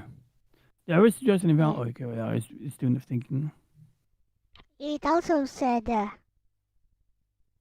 use WSL.exe dash dash help. Okay. Mm-hmm. Huh? I see. So you did .exe. Maybe that's what we had to do the whole. No, okay, it doesn't. No, it still said an invalid command line argument. What? Let me just copy paste this. Yeah, worst case we could do the simple command WSL dash L dash V that we did Okay, before. so Maybe I already copy pasted the same thing it said I should, and yeah. It okay, says yeah, please you it's not even okay. So it's giving the same. It's giving the same error. It's giving the same error even when we type the recommended dash dash help command, like WSL dash dash help, still kicks off the same error. Okay, cool. We'll give that. Reggie probably don't need a screenshot of that, so I already sent him my message, but I'm gonna take a screenshot just in case in case I need to drive the point home. Weird. I'm literally using the command it recommends to use. Like I just copied and pasted it. That's insanely hilarious. Okay, that's the point. It's not you, it's WSL. Okay, good job, ChatGPT, for blaming WSL. Yes, and so we instead. Okay, so what's the okay? It's either old legacy or half installed broken, or you're not actually running Windows. You're running we're not in Linux already. But yeah, that's why I never trust WSL. It always did funny shit. It's like, oh, you need to install this other dependency. It's like, well, why did you the one of maybe install the latest PowerShell for new features and improvements is what it wants. I mean, you don't avoid Windows updates. It's not like you haven't been updating it. It should be included. Yep. What happens if we do a basic command like WSL-L, just a single -L? I'm just curious if it's the same error. Still an invalid command line prompt, apparently. Can we open up the old command line, like just regular CMD, and then type WSL in there? Okay. This PowerShell adds like another layer of like confusion, and I think it does something to the commands that's different. What it handles commands a little differently. Alright. Okay, good. So let's do a WSL-L. Like, okay, I see what the same thing is before. Oh, wait. We're at a Linux command prompt. That might even be better. Wait, I should go to the Linux one? Like, okay, I already did the... Okay, you did that already. And what happens if you make it lowercase, all lowercase there?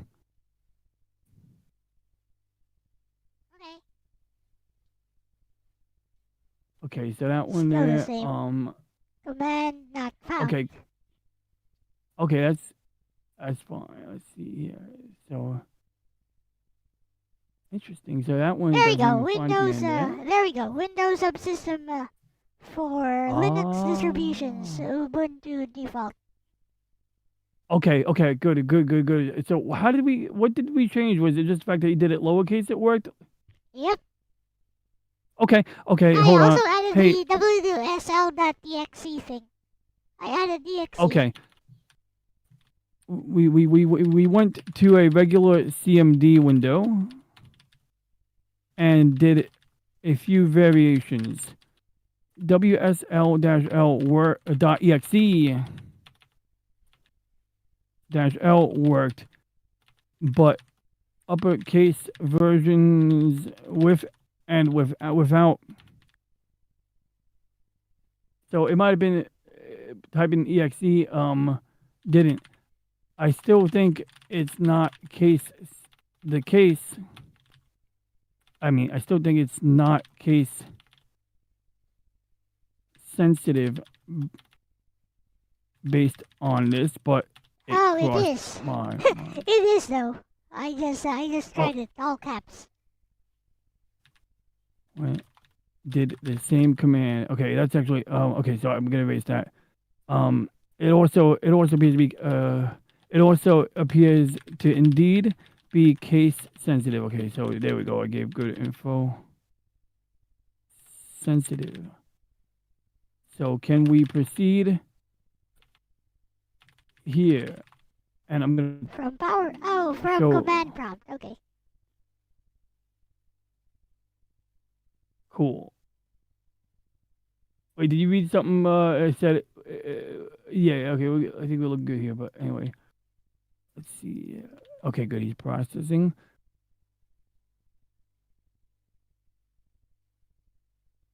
We are here. Okay, I gotta wait for him to process the last answer. I can force him to answer it quickly, but I want to see if he gives us a better quality answer if I give him a chance to process.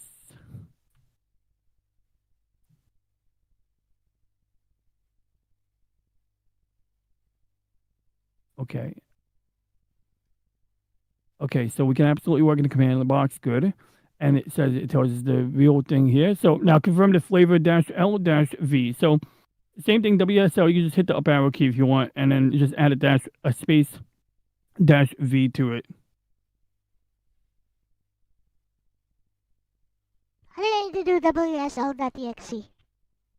Yeah, definitely .exe, and then -L.v, but yeah. Let's see, name. So Ubuntu Okay, cool. running version 2. Got it. Okay. Okay, let's give Reggie that screenshot because that's even better.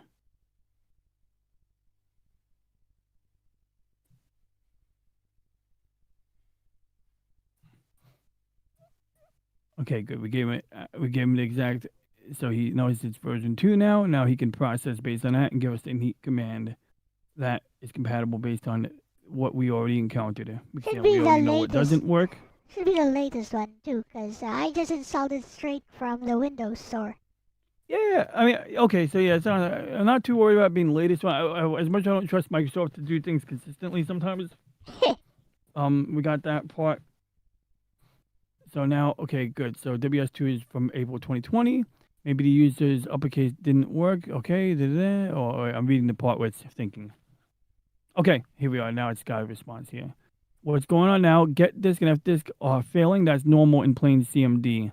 Okay, get disk is a PowerShell command. Yep, I know that. F disk is a Linux tool, not a Windows one. Yeah, that's why I would run F disk. Okay, so it says it showed us the version when we did this command. That's good. We have WSL2. WSL2 is there, but raw disk mounting feature we wanted simply doesn't exist on this Windows build. Are you sure? Maybe that's a pro feature. We cannot use WSL mount. Well, let's try it anyway. Did we do WSL.exe dash mount already? We did that, right? I mean, we can try it one more if we don't remember, because I mean we know that lowercase made a difference in this case. So let's give it a shot to see what error it kicks off. Alright. Okay. What do I type in? Like dash mount like this? Oh no, just do a dash mount. Just end it with dash mount. No L. No letter L. Of course, we always want L. We just don't want the letter L. So yeah, as long as we looks like it good. did There you something. go. Huh. All right. Looks like it did something. I didn't. Okay. Okay. So it looks like it gave us the help documentation. Okay. So let's see what it says. Okay. That is a lot. Okay. Okay. So actually, that's good. That's good. Actually, I'm sorry. Oh, that's actually what we are supposed to expect. So now that we got that part, we can actually go back to the command that we did before. Give me a second. Okay. Now, okay, let me see if we can get, okay. So was that physical drive 2 or 3? Well, it looks like my command we did before WSL. Yep. It was physical drive number 2. Okay. Because, so, okay, so we did the dash mount with the WSL.exe dash mount syntax. I think the word is syntax, so I'm going to highlight that syntax. And it gave us help doc info. So now we can try for real. Was it this?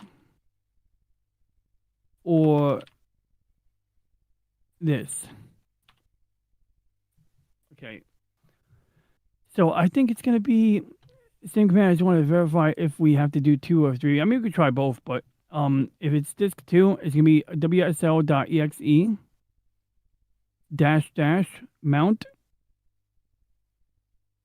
Or it's going to be WSL.exe space dash mount.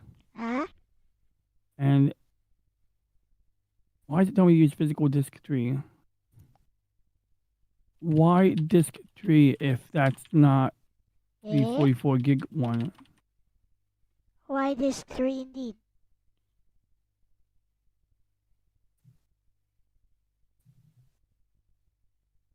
Oh, we could always ask him to give, we can always, let's see. It was 58.0 gigabytes, by the way. 44 gigabytes is the partition for the ROMs in the 58 Yeah, okay. gigabyte. So we can definitely do disk 2. So, wait, yeah, okay, then, yeah, okay. So it'll be WSL dash space WSL.exe space dash mount space backslash dot.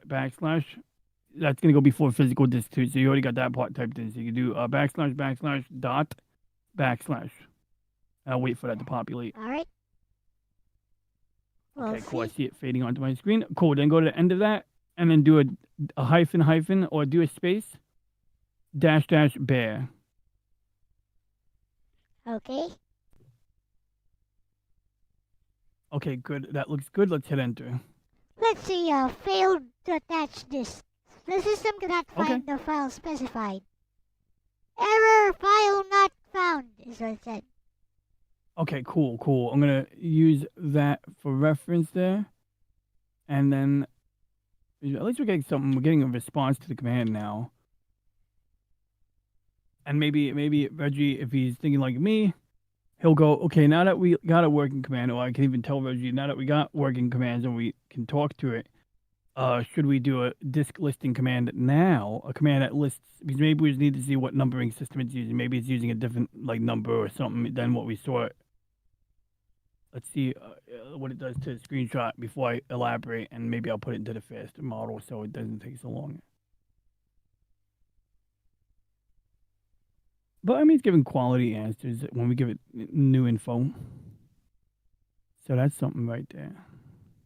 Okay, so what did it change? The command in this screenshot is this: the device is physical. His name is not physical disk 2. Okay, so if it's not named physical disk 2, we need to disk 2 number, get it from the get disk command. Okay, case doesn't really matter when you do it. So in SQL System 32 run or PowerShell, we run this. Wait, but we did that already, didn't we? Yeah, we tried that on PowerShell, I think. Yeah, it says we can run it here too, but I'm just trying to figure out, like, it tells us that. Oh, I'm sorry. So physical drive 2, and it's all caps for that one part. It's caps. So it's not physical disk 2. You could be called command by pressing the up arrow key and then using the left and right arrow keys to go to the, the actual words. You don't have to type the whole thing in. But basically, you got to replace physical disk 2 with physical drive 2 in caps. Error sharing violation. Oh, let me see that. Okay, I had the wrong screen up. Let me just. It is being used by another process. Okay. Well, it's still It's progress. you know what? Let's close disk internals Linux readers. Probably isn't. Good idea. And also unmount that drive A from the system. Elle is closing disk internals now. We'll try again. Elle also dismounted the drive letter from the Windows side, which that might have a negative consequence, but it might be actually the right thing to do. I mean, go either way, right? So if we won't know if that's the reason if we run into an now issue. the system cannot find the file specified. Okay, so now now it can't find a file. Can't find the file specified. Is that because we dismounted it? Oh, maybe we could remount it now that we dismounted it from the other side. Maybe we can I got an idea. Okay. Something in Windows using the thing. Yep, we know that. Okay, so then make sure command line is administrator. We know it is. Disk part to clear any mounts. We're not going to clear any mounts right now, but let's see what it tells me. Yeah, disk part list volume, but it's not going to see it, is it? I don't think it's going to see it every time I command in. Well, we could do disk part, DISKPART, one word, and then hit enter. It's going to open up another command line app, so it's going to change the way the command prompt looks. And then in disk part, once disk part is, up, you're going to type in list disk. That's 2 words, list disk. There we go. It is indeed disk 2, and it is offline. Okay, cool. So now let's see here. Okay, so we see disk 2 in disk part, and it is shown as offline. So you probably already successfully mounted it. So it's probably already dismounted and all. What next? So I was typing while talking. It's like when I type, I talk sometimes. But yeah, basically I described that. See, the thing is the thing is when I do insert the when I insert the physical media, I can see some of the partitions on it. Like some of the partitions on it are visible, but not the one with the games. Yeah, I think it just falls under the radar. Like, it doesn't mount it because it can't mount it. Those other partitions, I think, it might be file systems that can. But no, that's the thing. This was a. Wait. I have WSL installed though, so it should be able to. Yeah, and also it might be a FAT partition. Okay, SDB3. I think it's a FAT32. I saw it on disk internals. It was FAT32, I think.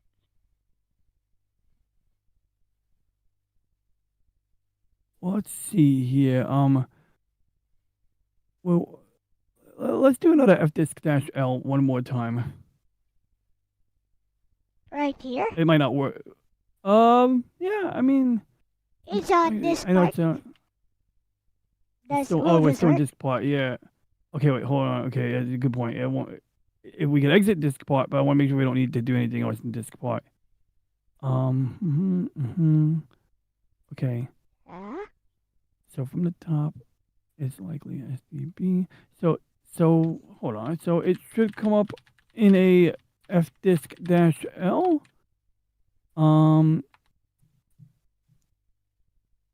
Well, I guess we from can. here. So I guess I know it. Okay, so I guess we can. I'm gonna just say this to Reggie: safely leave a disk part because we don't need to do anything else here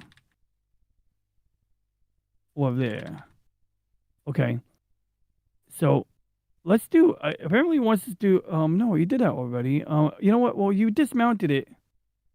So last time you typed in the command, it was still mounted. Did we try WSL-.exe- mount physical drive 3 bear after you dismounted it? After physical you closed drive 3?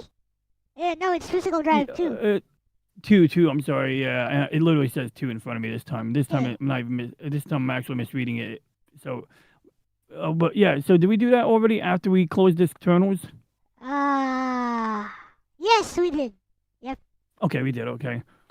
So then let's do a sudo fdisk-l again. So from here or exit?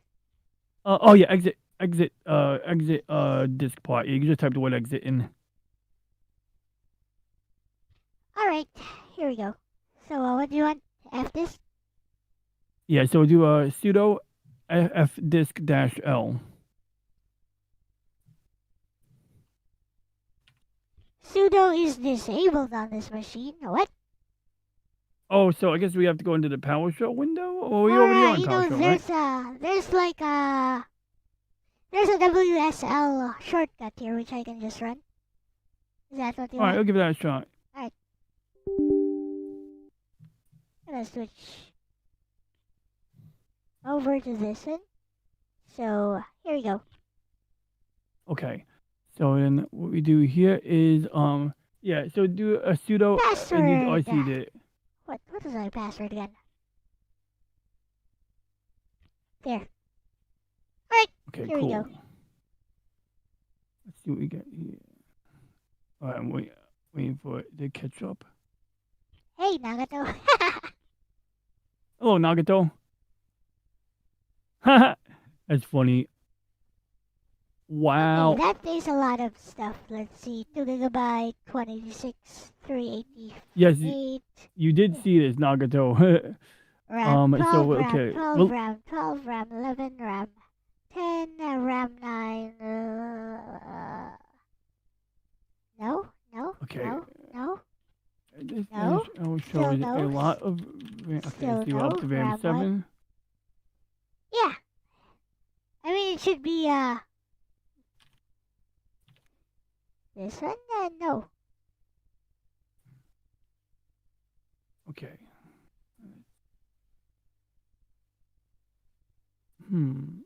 Okay, we still got a little bit of Yeah. list to go. So did we get to the bottom yet? Yeah, we started at the bottom, and I didn't see it anywhere. Okay, you're scrolling up. Yeah. Okay, I already told Reggie we don't see it there. 388, 4 meg, and then a lot of 4 megabyte partitions, and that's it. Okay, so the SD card may. Well, actually, okay, so the SD card appears to be fat. If I remember correctly, like when you plug it in, not like all. when you put. Not all. Like I saw on disk internals that the 44 gigabyte partition was FAT32. Only some partitions are fat, which is weird. And the one you need to write to is FAT32. Yeah, it's FAT32. So okay, so that's even better. Okay, so SD card appears to be FAT32 actually. So it's simply that we can't paste into it when it does mount, but we can. Now, normally you are able to read it, you're able to see stuff there, but when you pasted things into it, that's when it gives you trouble. Is that correct, Elle? I was only able to read it by mounting it via disk internals. And okay. But we can okay. So it appears to be a factory 2, but we can only read it when we mount it. When we read it, when we mount it with Disk internals is doing something. I just don't know how. Yeah, I always don't understand why a fat file system of any kind should be any problem. And I don't. Yeah, I should literally include that. Could be because I mounted it to like drive A, which is a floppy drive. Oh my god, it let you do that? I'm surprised it even. Yeah.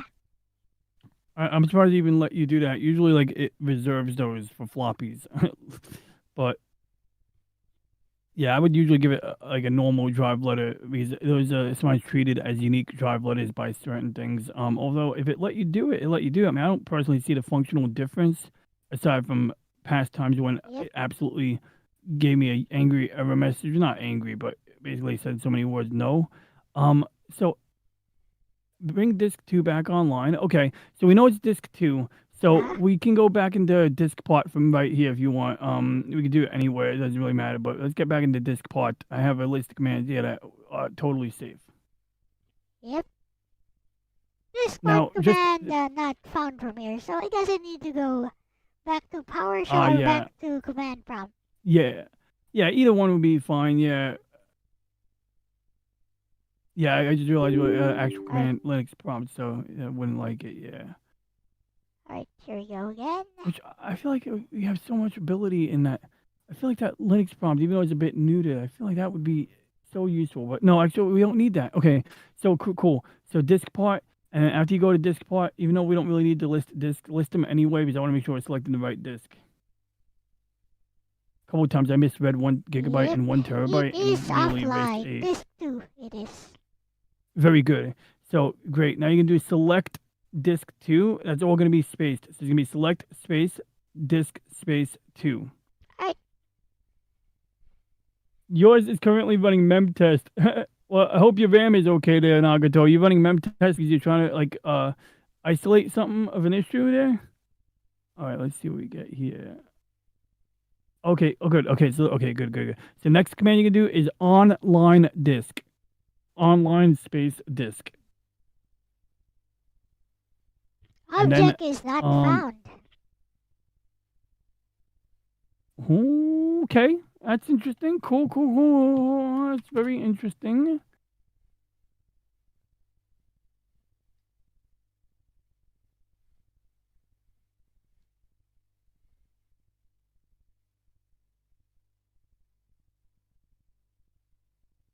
I think if we could online it, we could do active, then assign, and it would automatically get a drive letter. But take a look at what we did so far. There we go. Because usually what disk part you do is you select the disk or partition. After you select the disk, in this case, select the disk. Oh, I know why. List partition, I think it's called. Yeah, type list partition. I'll double check it on my end, but I just remembered. There you go. Remember that's kind of should be partition 7. Yep. Okay, good. See how it's called unknown, by the way. Okay, and I see it there. So good. Select partition 7. I did a list partition, and we did select partition 7 because it corresponded to the size. That label is unknown. Okay, so it is the selected partition now. Good. Yep. 7 is now the selected partition. I'll give Reggie the follow up after he answers the current part, or I'll force him to answer the current part now. I'll give him 5 more seconds to think it through. I think I know what we do here. I just want to verify before we do it so that we don't do something that requires us to go back 10 steps. You know, like if I make a mistake in what I'm about to recommend, and we don't do it yet, then we don't have to worry about going back a step. So that's why it's worth it to wait a little bit. It's hard to answer it now. Okay, that's okay. That's an angry error message. All right, let's just send the answer. That telltale signs Windows thinks its MBR is damaged or just missing a recognizable file system header. While disk part says unknown, list partition shows one or more partitions with the label unknown. Okay, that's all right. So now it's answering my subsequent question because I stopped it mid-processing. And it's got a screenshot, and I told it in so many words. Actually, this one doesn't have a screenshot. I just told it 7 is now the selected partition. So it's it's thinking like me, or if I was correct in my thinking, it's going to tell us to do a command called active and then assign. Let's see here. 7 is now the selected partition. Good. No, I don't think we should exit yet, but it's saying I should exit. Let me see why. Okay, we're done with disk part now. It's not going to magically turn this into a normal Windows structure. How to access it safely. Right now, you have 2 options. Use disk terminals in read-only mode. Nope, no bueno. Use Linux for writes. So plug the SD card into a Linux box or VM. No, that's why we have WSL. That's why we have WSL. So wait, hold on. Okay. So first of all, we don't have a Linux box, but surely we have WSL. More importantly, more relevantly to me, use my phone to write it. Well, the plan B. Wait, what was it? Did you just say you could ask your phone to write it? Yeah, I could just use my phone to write it. Really? Your phone mounts it and can write to it? Yeah, I'm pretty sure it can. It probably can. It just never. It didn't occur to me to go that route. It's just interesting. Yeah. More relevantly, though, why not type active and then assign? I just wanted to use my PC because it's more convenient. But I'm pretty sure my phone can actually read this SD card better.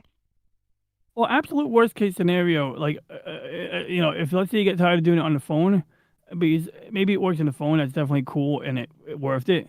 But usually what I would do is what I do with my Steam Deck.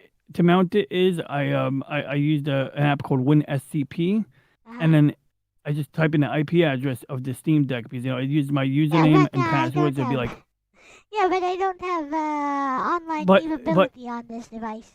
Okay, well, I mean, if you had the option to plug a dongle in, that's what I would do. But I'm not saying you have to plug a dongle. I'm just saying it's an option. But other than that, let's see here. So it says don't use active or assign, but why? Active sets the BIOS MBR boot flag. Okay, BIOS server don't need that. Assign will either fail or give a drive letter that shows up in Explorer as raw. Windows will start nagging you about formatting it.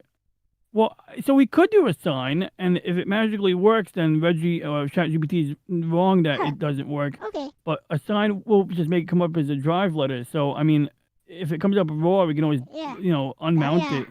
I got it. Yep.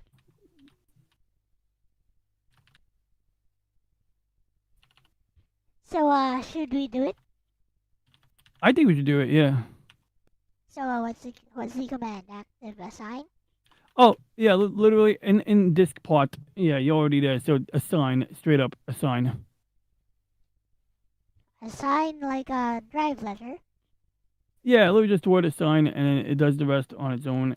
Oh, okay.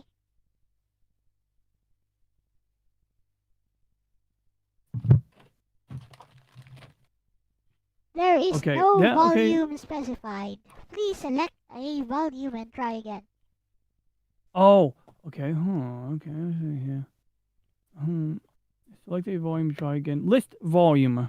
Yeah, type list volume. I don't think it has one, by the way. Partition 7. So, there let's see what it thinks. Yeah, those are my... See? Mm-hmm. See, it's all there except, so that's my stuff right there.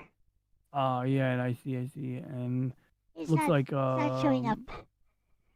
Okay, yeah, so there is a volume, okay, I see, and then we already selected the right disk, but we got drive letters, it's completed the listing, And okay, so that doesn't do us anything good. Okay, so list volume shows not doesn't It's not show a showing up at all. Okay, so then we do okay, and at bottom look at disk management. It's gonna say raw there. And then let's see, change drive letter, pick a letter. Hey, let's check disk management out. Oh, you can exit this. Okay. And actually, the reason I'm saying exit it is not so much because like I don't know if disk part when you run disk management, it sort of runs disk part behind the scenes, so it might not like it if we have 2 disk parts loaded. So that's why we close disk part. All right. We could. Yeah, no, sometimes I have file systems where I have to like, especially when you're doing a reinstall of Windows, and especially after you do a dual boot, sometimes people use a disk part. They'll type in disk part, select disk number, and then they'll do clean, and clean kind of like wipes out the border lines, the boundaries of the partition table, because sometimes there's stuff left behind that when you try to run gparted or any other partition manager, it'll get all kinds of weird, and that's a way that we sometimes manage that. Okay, so. You're waiting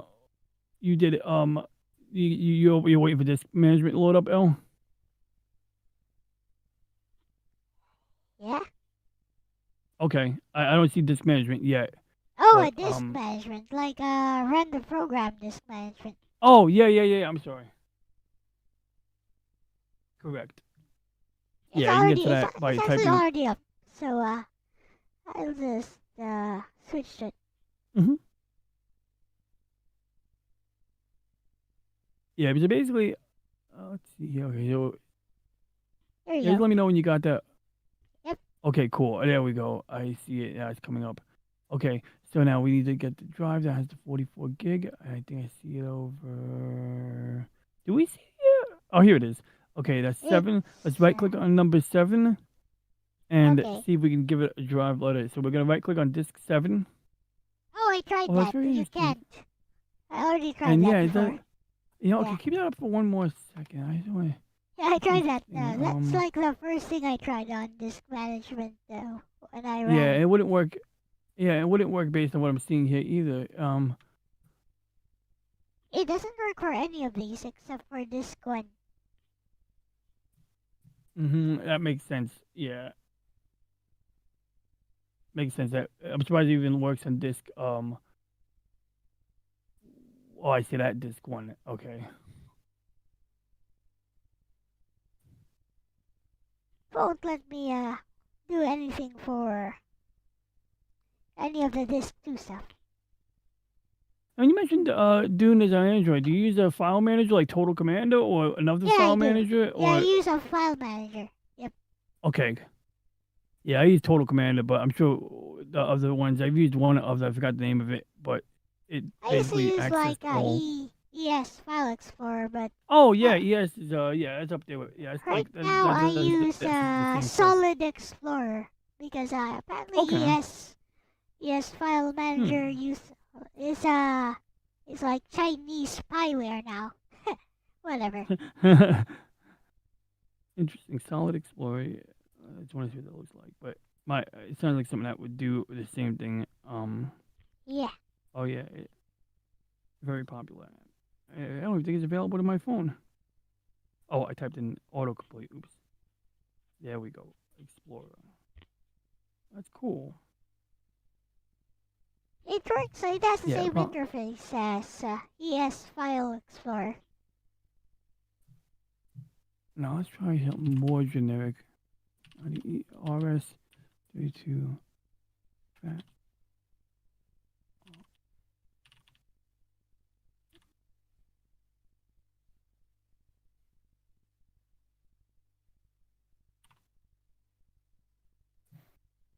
So we couldn't drive. It's not a drive letter. You did that early. You probably got that in the from Common Sense and an early Google search. And maybe it's because it's too large. Because they sometimes do that. They violate the rules. They make the partition bigger than what FAT32 supports. Like I'm pretty sure. Yeah, it's not supposed to be that big. Okay, so. I mess with any of these, by the way. Yeah, I won't be able to run my R36S anymore if I. Yeah, I definitely, definitely would not. Let's see here. Okay, that doesn't help us. Okay, yep, those are super generic directions there. So no good.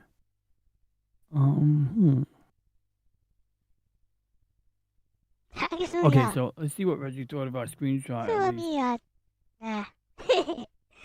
I bet if I plug this straight into my phone with I think it's worth a shot. I think it's worth a shot because I got like. Type C connector, it should just work right away. Yeah, I mean, sort of like my suggestion from earlier, which was like, you know, put the dongle on and do it through SSH. Since that's something that isn't set up, so we don't even know if it works yet. But I'd say like if it doesn't mount on Android, that would be the next option. And I'm more confident about that one because like I'm familiar with it, but also compared to like us trying to mount it directly, like not so much compared to Android. Android, I'm very curious about. I'm curious if it'll mount on Android, but just based on like experience, when I run into this, I let the device handle it, and then I basically do it over the network because at that point, Windows isn't mounting anything. It's just sending it to the service on the other end that handles all of that basically. All my dongles are downstairs though. I'd have to go down. Well, even before we put a dongle in, we could even check if the device even lets us do that. You know, so for example, let me see here. RS32. R36S. With Batocera. So this is what was installed directly on the device from whoever sold this to me. Okay, so on the main menu on the device, under System Settings, under Security, there's going to be an option called Enable SSH. If that's there, then yeah, we got an option. Okay. I mean, I could do that. I need to take out the. Okay, I'll take out the. Yeah. Yeah, even if you can even see if that option's available without taking SD card out. But whatever you want to do, you know, with or without the SD card in there. The OS is inside the SD card. Yes. Here we go. Yeah, without this SD card, it won't even power up. It's literally running the OS on there. So yeah, it says it all.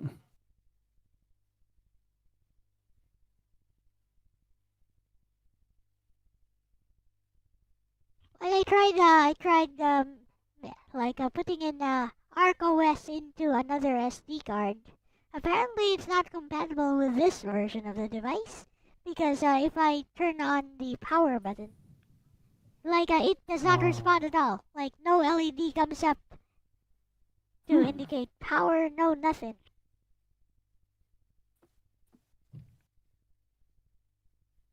Hey, powering up device.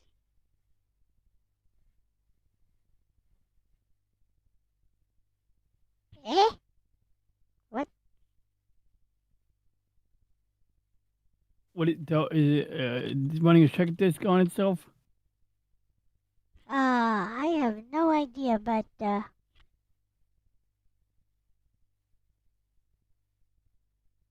wonder if it's loose. Like it is not powering up at all. Oh, there it is. Never mind. It might have been trying to scan it to make sure there's no errors or something. Yep. Maybe it's normal. I have no idea. This thing is super sketchy. That's why it's a $20 device. It's cheap though, and it runs up to PSP, which is pretty good. Oh yeah, that's pretty good. Yeah, I mean, usually Super Nintendo is like an upper limit. Like when I'm running a lightweight emulating device, it's Super Nintendo is where it starts to hit a wall. Like on my 3DS when I'm running Retro Arch, like I have to pick a certain core for this Retro one runs Arch. up to PS1 perfectly. So perfect emulation up to PS1, and then PSP starts to get sketchy, but it can still do a lot of PSP stuff. Anyways, here we go. So yeah, go into security settings. Okay, and then look for something that says enable SSH. here is security. Enforce security and root password. That's all we got. Okay. Let me see here. Enforce security. Require a password for accessing the network share.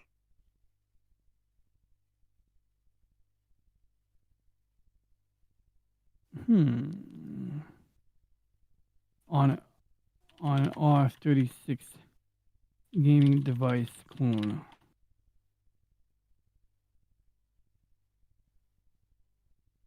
I'm sorry.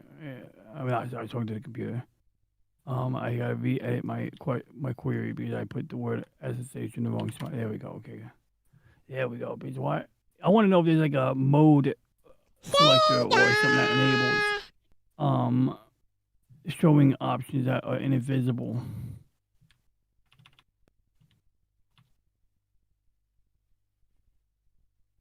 I mean, if you just want like Super Nintendo and Sega Genesis, the cheaper SF2000 works better. I guess it's even cheaper. It's like $16, $16. Oh wow, that's super cheap. That's is this one of the devices that looks kind of like a Game Boy with Yes, like the thumbsticks on it? It does look like a Game Boy with thumbsticks. Yep. That's so cool. It uses the RK3326, which was basically back in 2022, 2021 was the like the main chipset used for the most popular devices, the 351 devices from Ann Bernick. RG351MP, RG351P, etc. Super Nintendo, Sega Genesis. When I was dead broke, man, I never pictured this. And if you don't know, now you know. You know. I just did the Biggie Smalls song radio edit. Normally he says a different word in place of you know.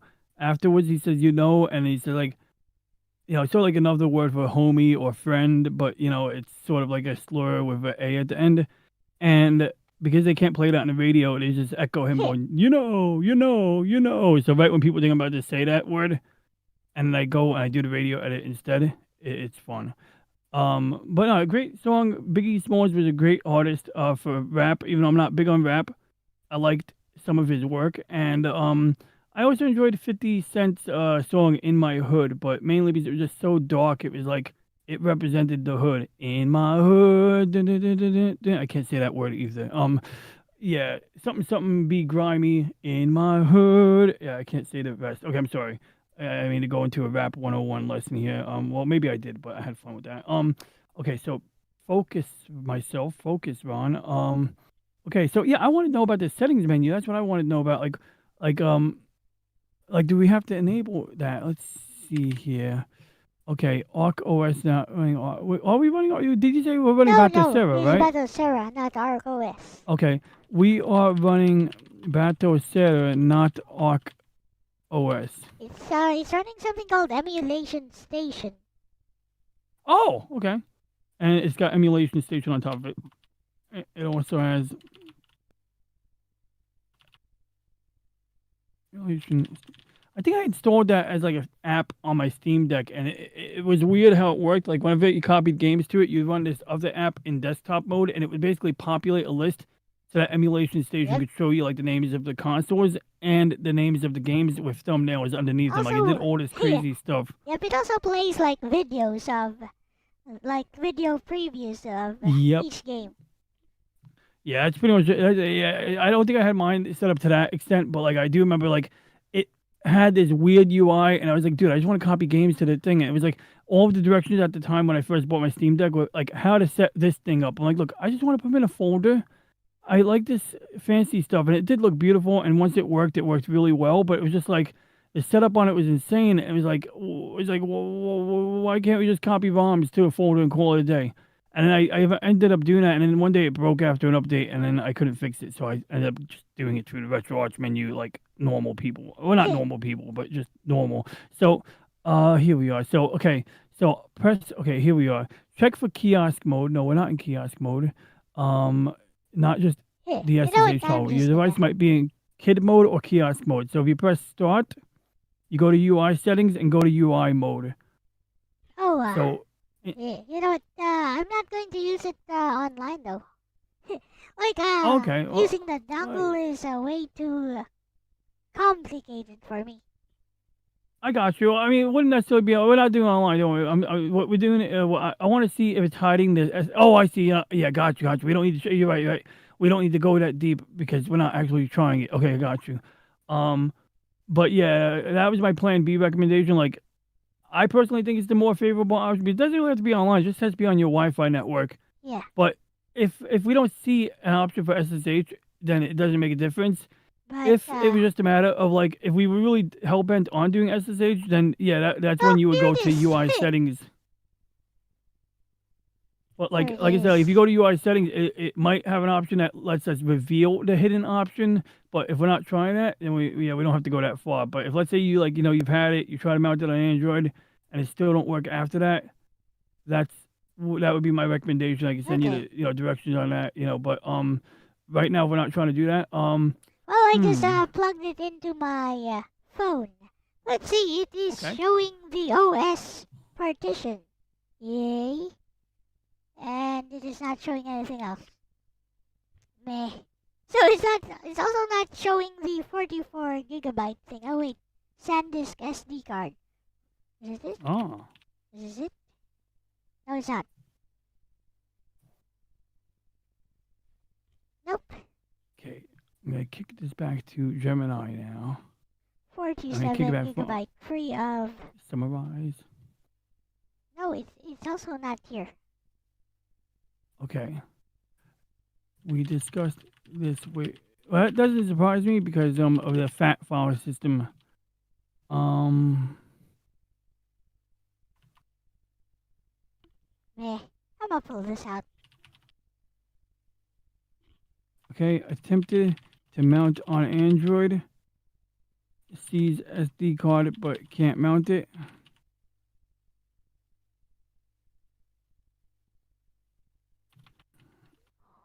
Well, it mounted the OS partition of it, which is the same as in Windows. You can see the OS partition. Yeah, and it would have. And was that also a fat file system or something, or a FAT32, or is that or is that like a weird Linux file? Do you remember if it was Linux? It was a fat file system for the. Okay. Yeah, I got. Yeah, for the OS, it was only fat. And I guess the device itself doesn't have its own file manager. So if you copy something to that partition and then went into the menus on the device, you couldn't actually move. No, I think that might actually break it because this thing is super sensitive. So I'm not touching any of these. Yeah, I got you. Yeah, I would be like, oh, it probably wouldn't be a problem. Is if you're writing into a writable fat system, there's nothing you could really change if you make a new folder. It's also only 120 megabytes. And it's only one. Okay, it's like nothing. Yeah, I mean it'd be good for small ROMs, but you couldn't really do anything with anything meaningful like a PlayStation ROM. Yeah. Yep.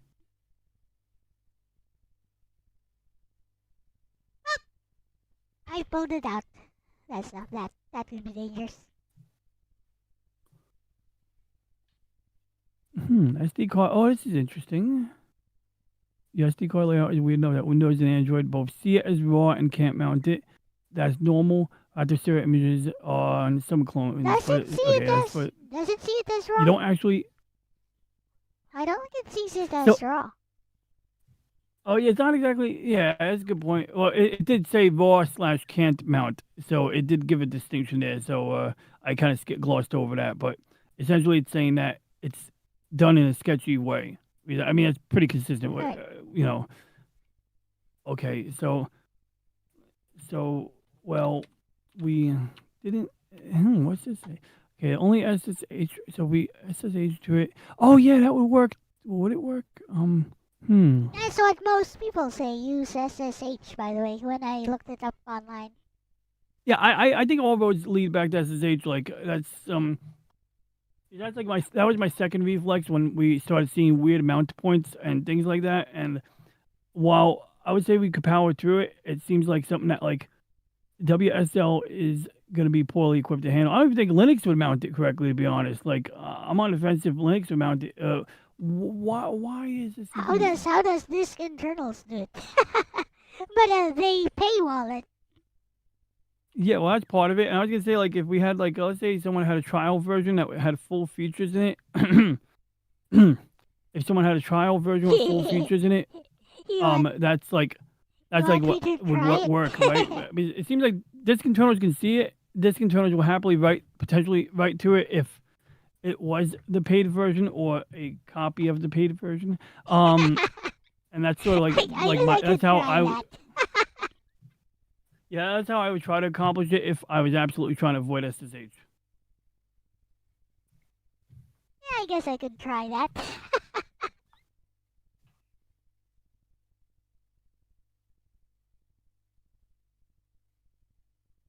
You know the funny part, like disk internals calls it a freeware Linux reader. Well, it is. It's totally free to just read it. You just can't do anything else. I mean, you can copy from it, I guess.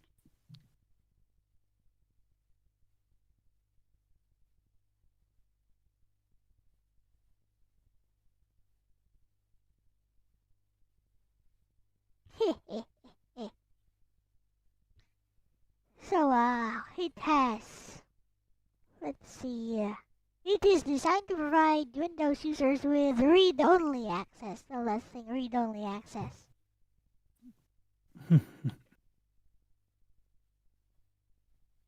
I want to be able to write to it though, flippin'. I guess a virtual machine or something. I'm not even sure if it would work on a virtual machine. Yeah, mainly because it's a weird fat file system, but yeah, I mean, mainly. What kind of? I wonder. Hold on, I got an idea. I don't know if it's gonna work, but what if we? I'll just say it verbally. You know what? Never mind. It's 5:14 a.m. and I still have my family here from Canada, so I need to get some rest. Thank you for the tech support, though. Yeah, no problem. I'm just gonna run this by Reggie. I'm not gonna expand on it. But hey, Reggie, can we access that like to SSH over the USB? Like, does it have like some kind of thing we could do like where we SSH into it, but directly over the USB cable? Don't worry, we're not gonna wait for the answer on that. I'm just gonna read up on it. But yeah, anyway, no doubt. I wish I could be of more help. I still think all roads lead to. Cable? Wait a minute. So if I plug this into the PC like this. Oh, yeah. So interesting. Yeah, because maybe I don't know. Like, because I remember my DS when I mounted it. Now Nintendo, they had a very janky USB connectivity feature that corrupted all of the data on SD card, but that was like totally Nintendo's fault for sucking. Yeah, this is rather sorry. It's community maintained, so it should work. Yeah, absolutely true that. Let's see. So I plug it in, and doesn't. Oh, it has 2 USB ports. Maybe it's the other one. Okay, we'll try it anyway, but worst case, all roads lead to SSH. Listen. Okay. I'll send you a message later on. If I send you a message while you're sleeping, does your phone make a loud ringing sound while you're sleeping? I always try to avoid sending messages to my friends when they're sleeping. Okay, good. Then you'll probably have a message later on in your Discord, just like if I have any useful, detail. So I'll distill it to something. I tried to just plug my USB cable into the PC. It just charges. On one port it just charges, on the other port it just does absolutely nothing. Okay, well, I can definitely say there's no SSH over USB, but I was kind of hoping it would magically mount it and present a drive letter that we could write to. Since we can't, I still think it goes back to the dongle and SSH, but I'll send you condensed no-nonsense directions later. But my hope is that when you have it on a network, maybe it already has SSH enabled, so if you try to log into it, it'll just work. And I'll give you a couple commands that you can either do through a WSL just to see if it even responds. And then from there, you can decide if you want to use a third-party app or the command line to send files to it, if it even lets you. But with that being said, I don't want to hold you up, Elle. I'm going to be continuing to watch you from your actual YouTube side. And it's good hanging out with you and Arus and Alexis. All right, peace out, and you have a great night. You have a good sleep. All right. Okay, thank you for streaming with me today as well, Arus. I gotta go. So, bye-bye. Bye-bye. See you. Well, that was interesting. Anyways, yeah. We'll have Bessie on the stream. So yeah, I tried to get my R36S to mount the SD card it uses onto my Windows PC today, Bestie, and with a lot of help from DJRonnieG and Reggie, and nothing. It's so hard to do this because the games are on a ROM's partition that's 44 gigabytes on a 64 gigabyte card. And it doesn't show up on Windows, it doesn't show up on Android. It does show up on disk management on Windows, like you can see it. And on disk internals by disk internals Linux reader, it can actually be accessed, but I can't read, or I can only read, I can't write to it, which is sad. Because I want to add ROMs to it. Yes, it is a handheld device.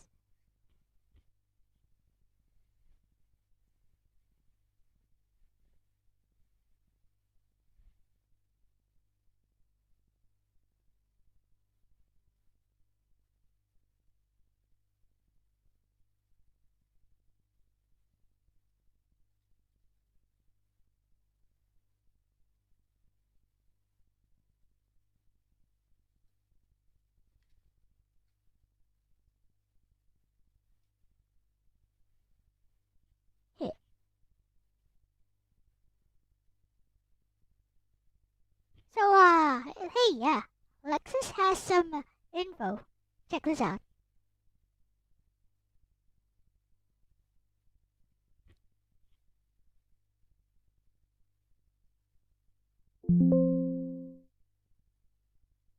Bestie, oh my god, yes, this is the classic R36S/Unisoc handheld SD card paint arc. And you explained it perfectly, the ROM's partition exists, Windows can see it, but Windows goes. LOL, what is this file system? Never heard of her. Yep.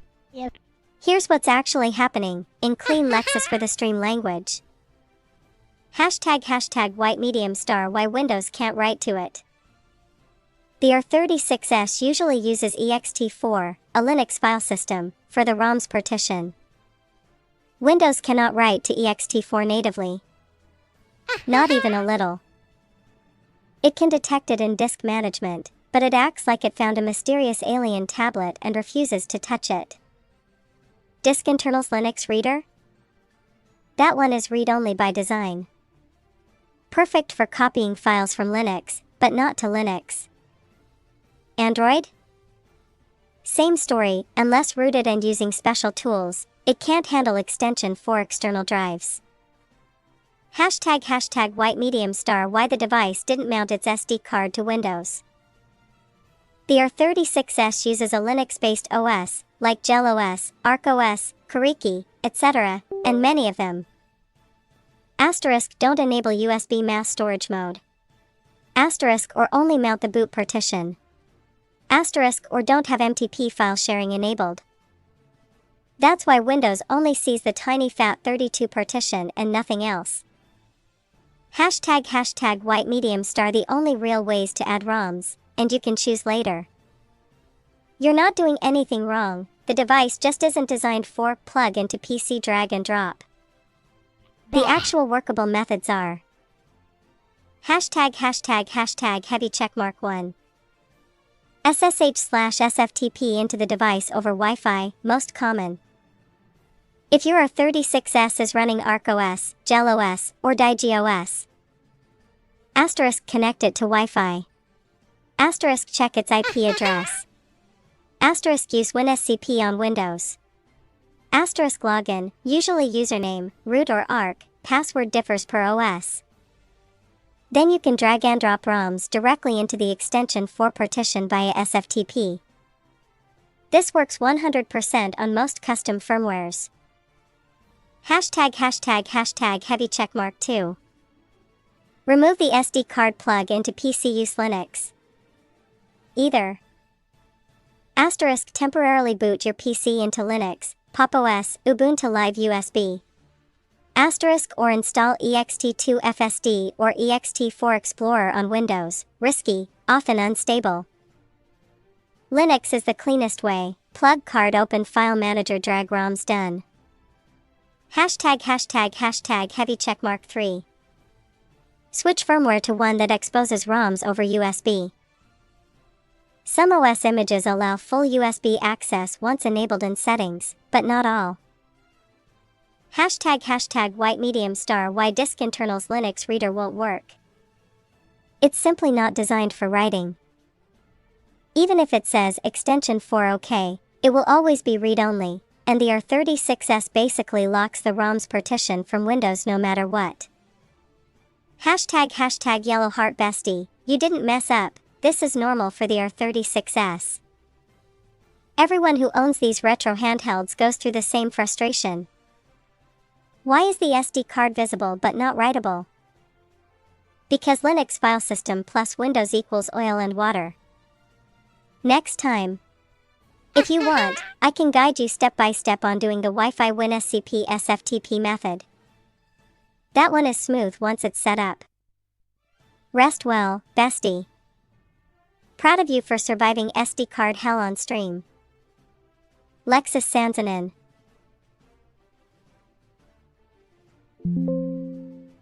Alright, bye-bye. Good night.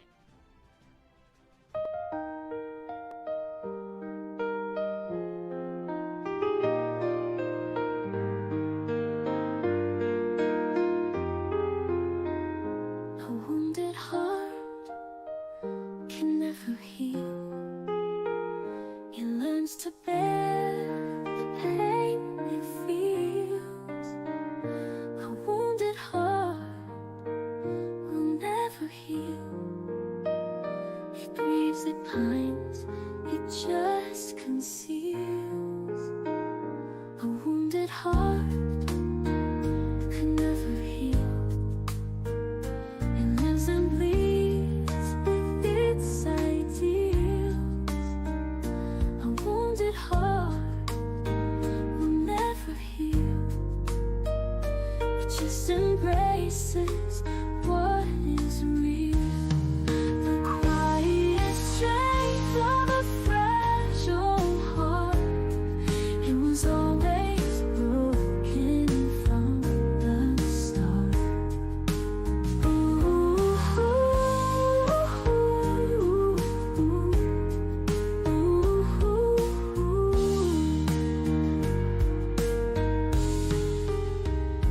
A wounded heart can never heal. It learns to bear the pain it feels. A wounded heart will never heal. It grieves, it pines, it just conceals. The quiet strength of a fragile heart.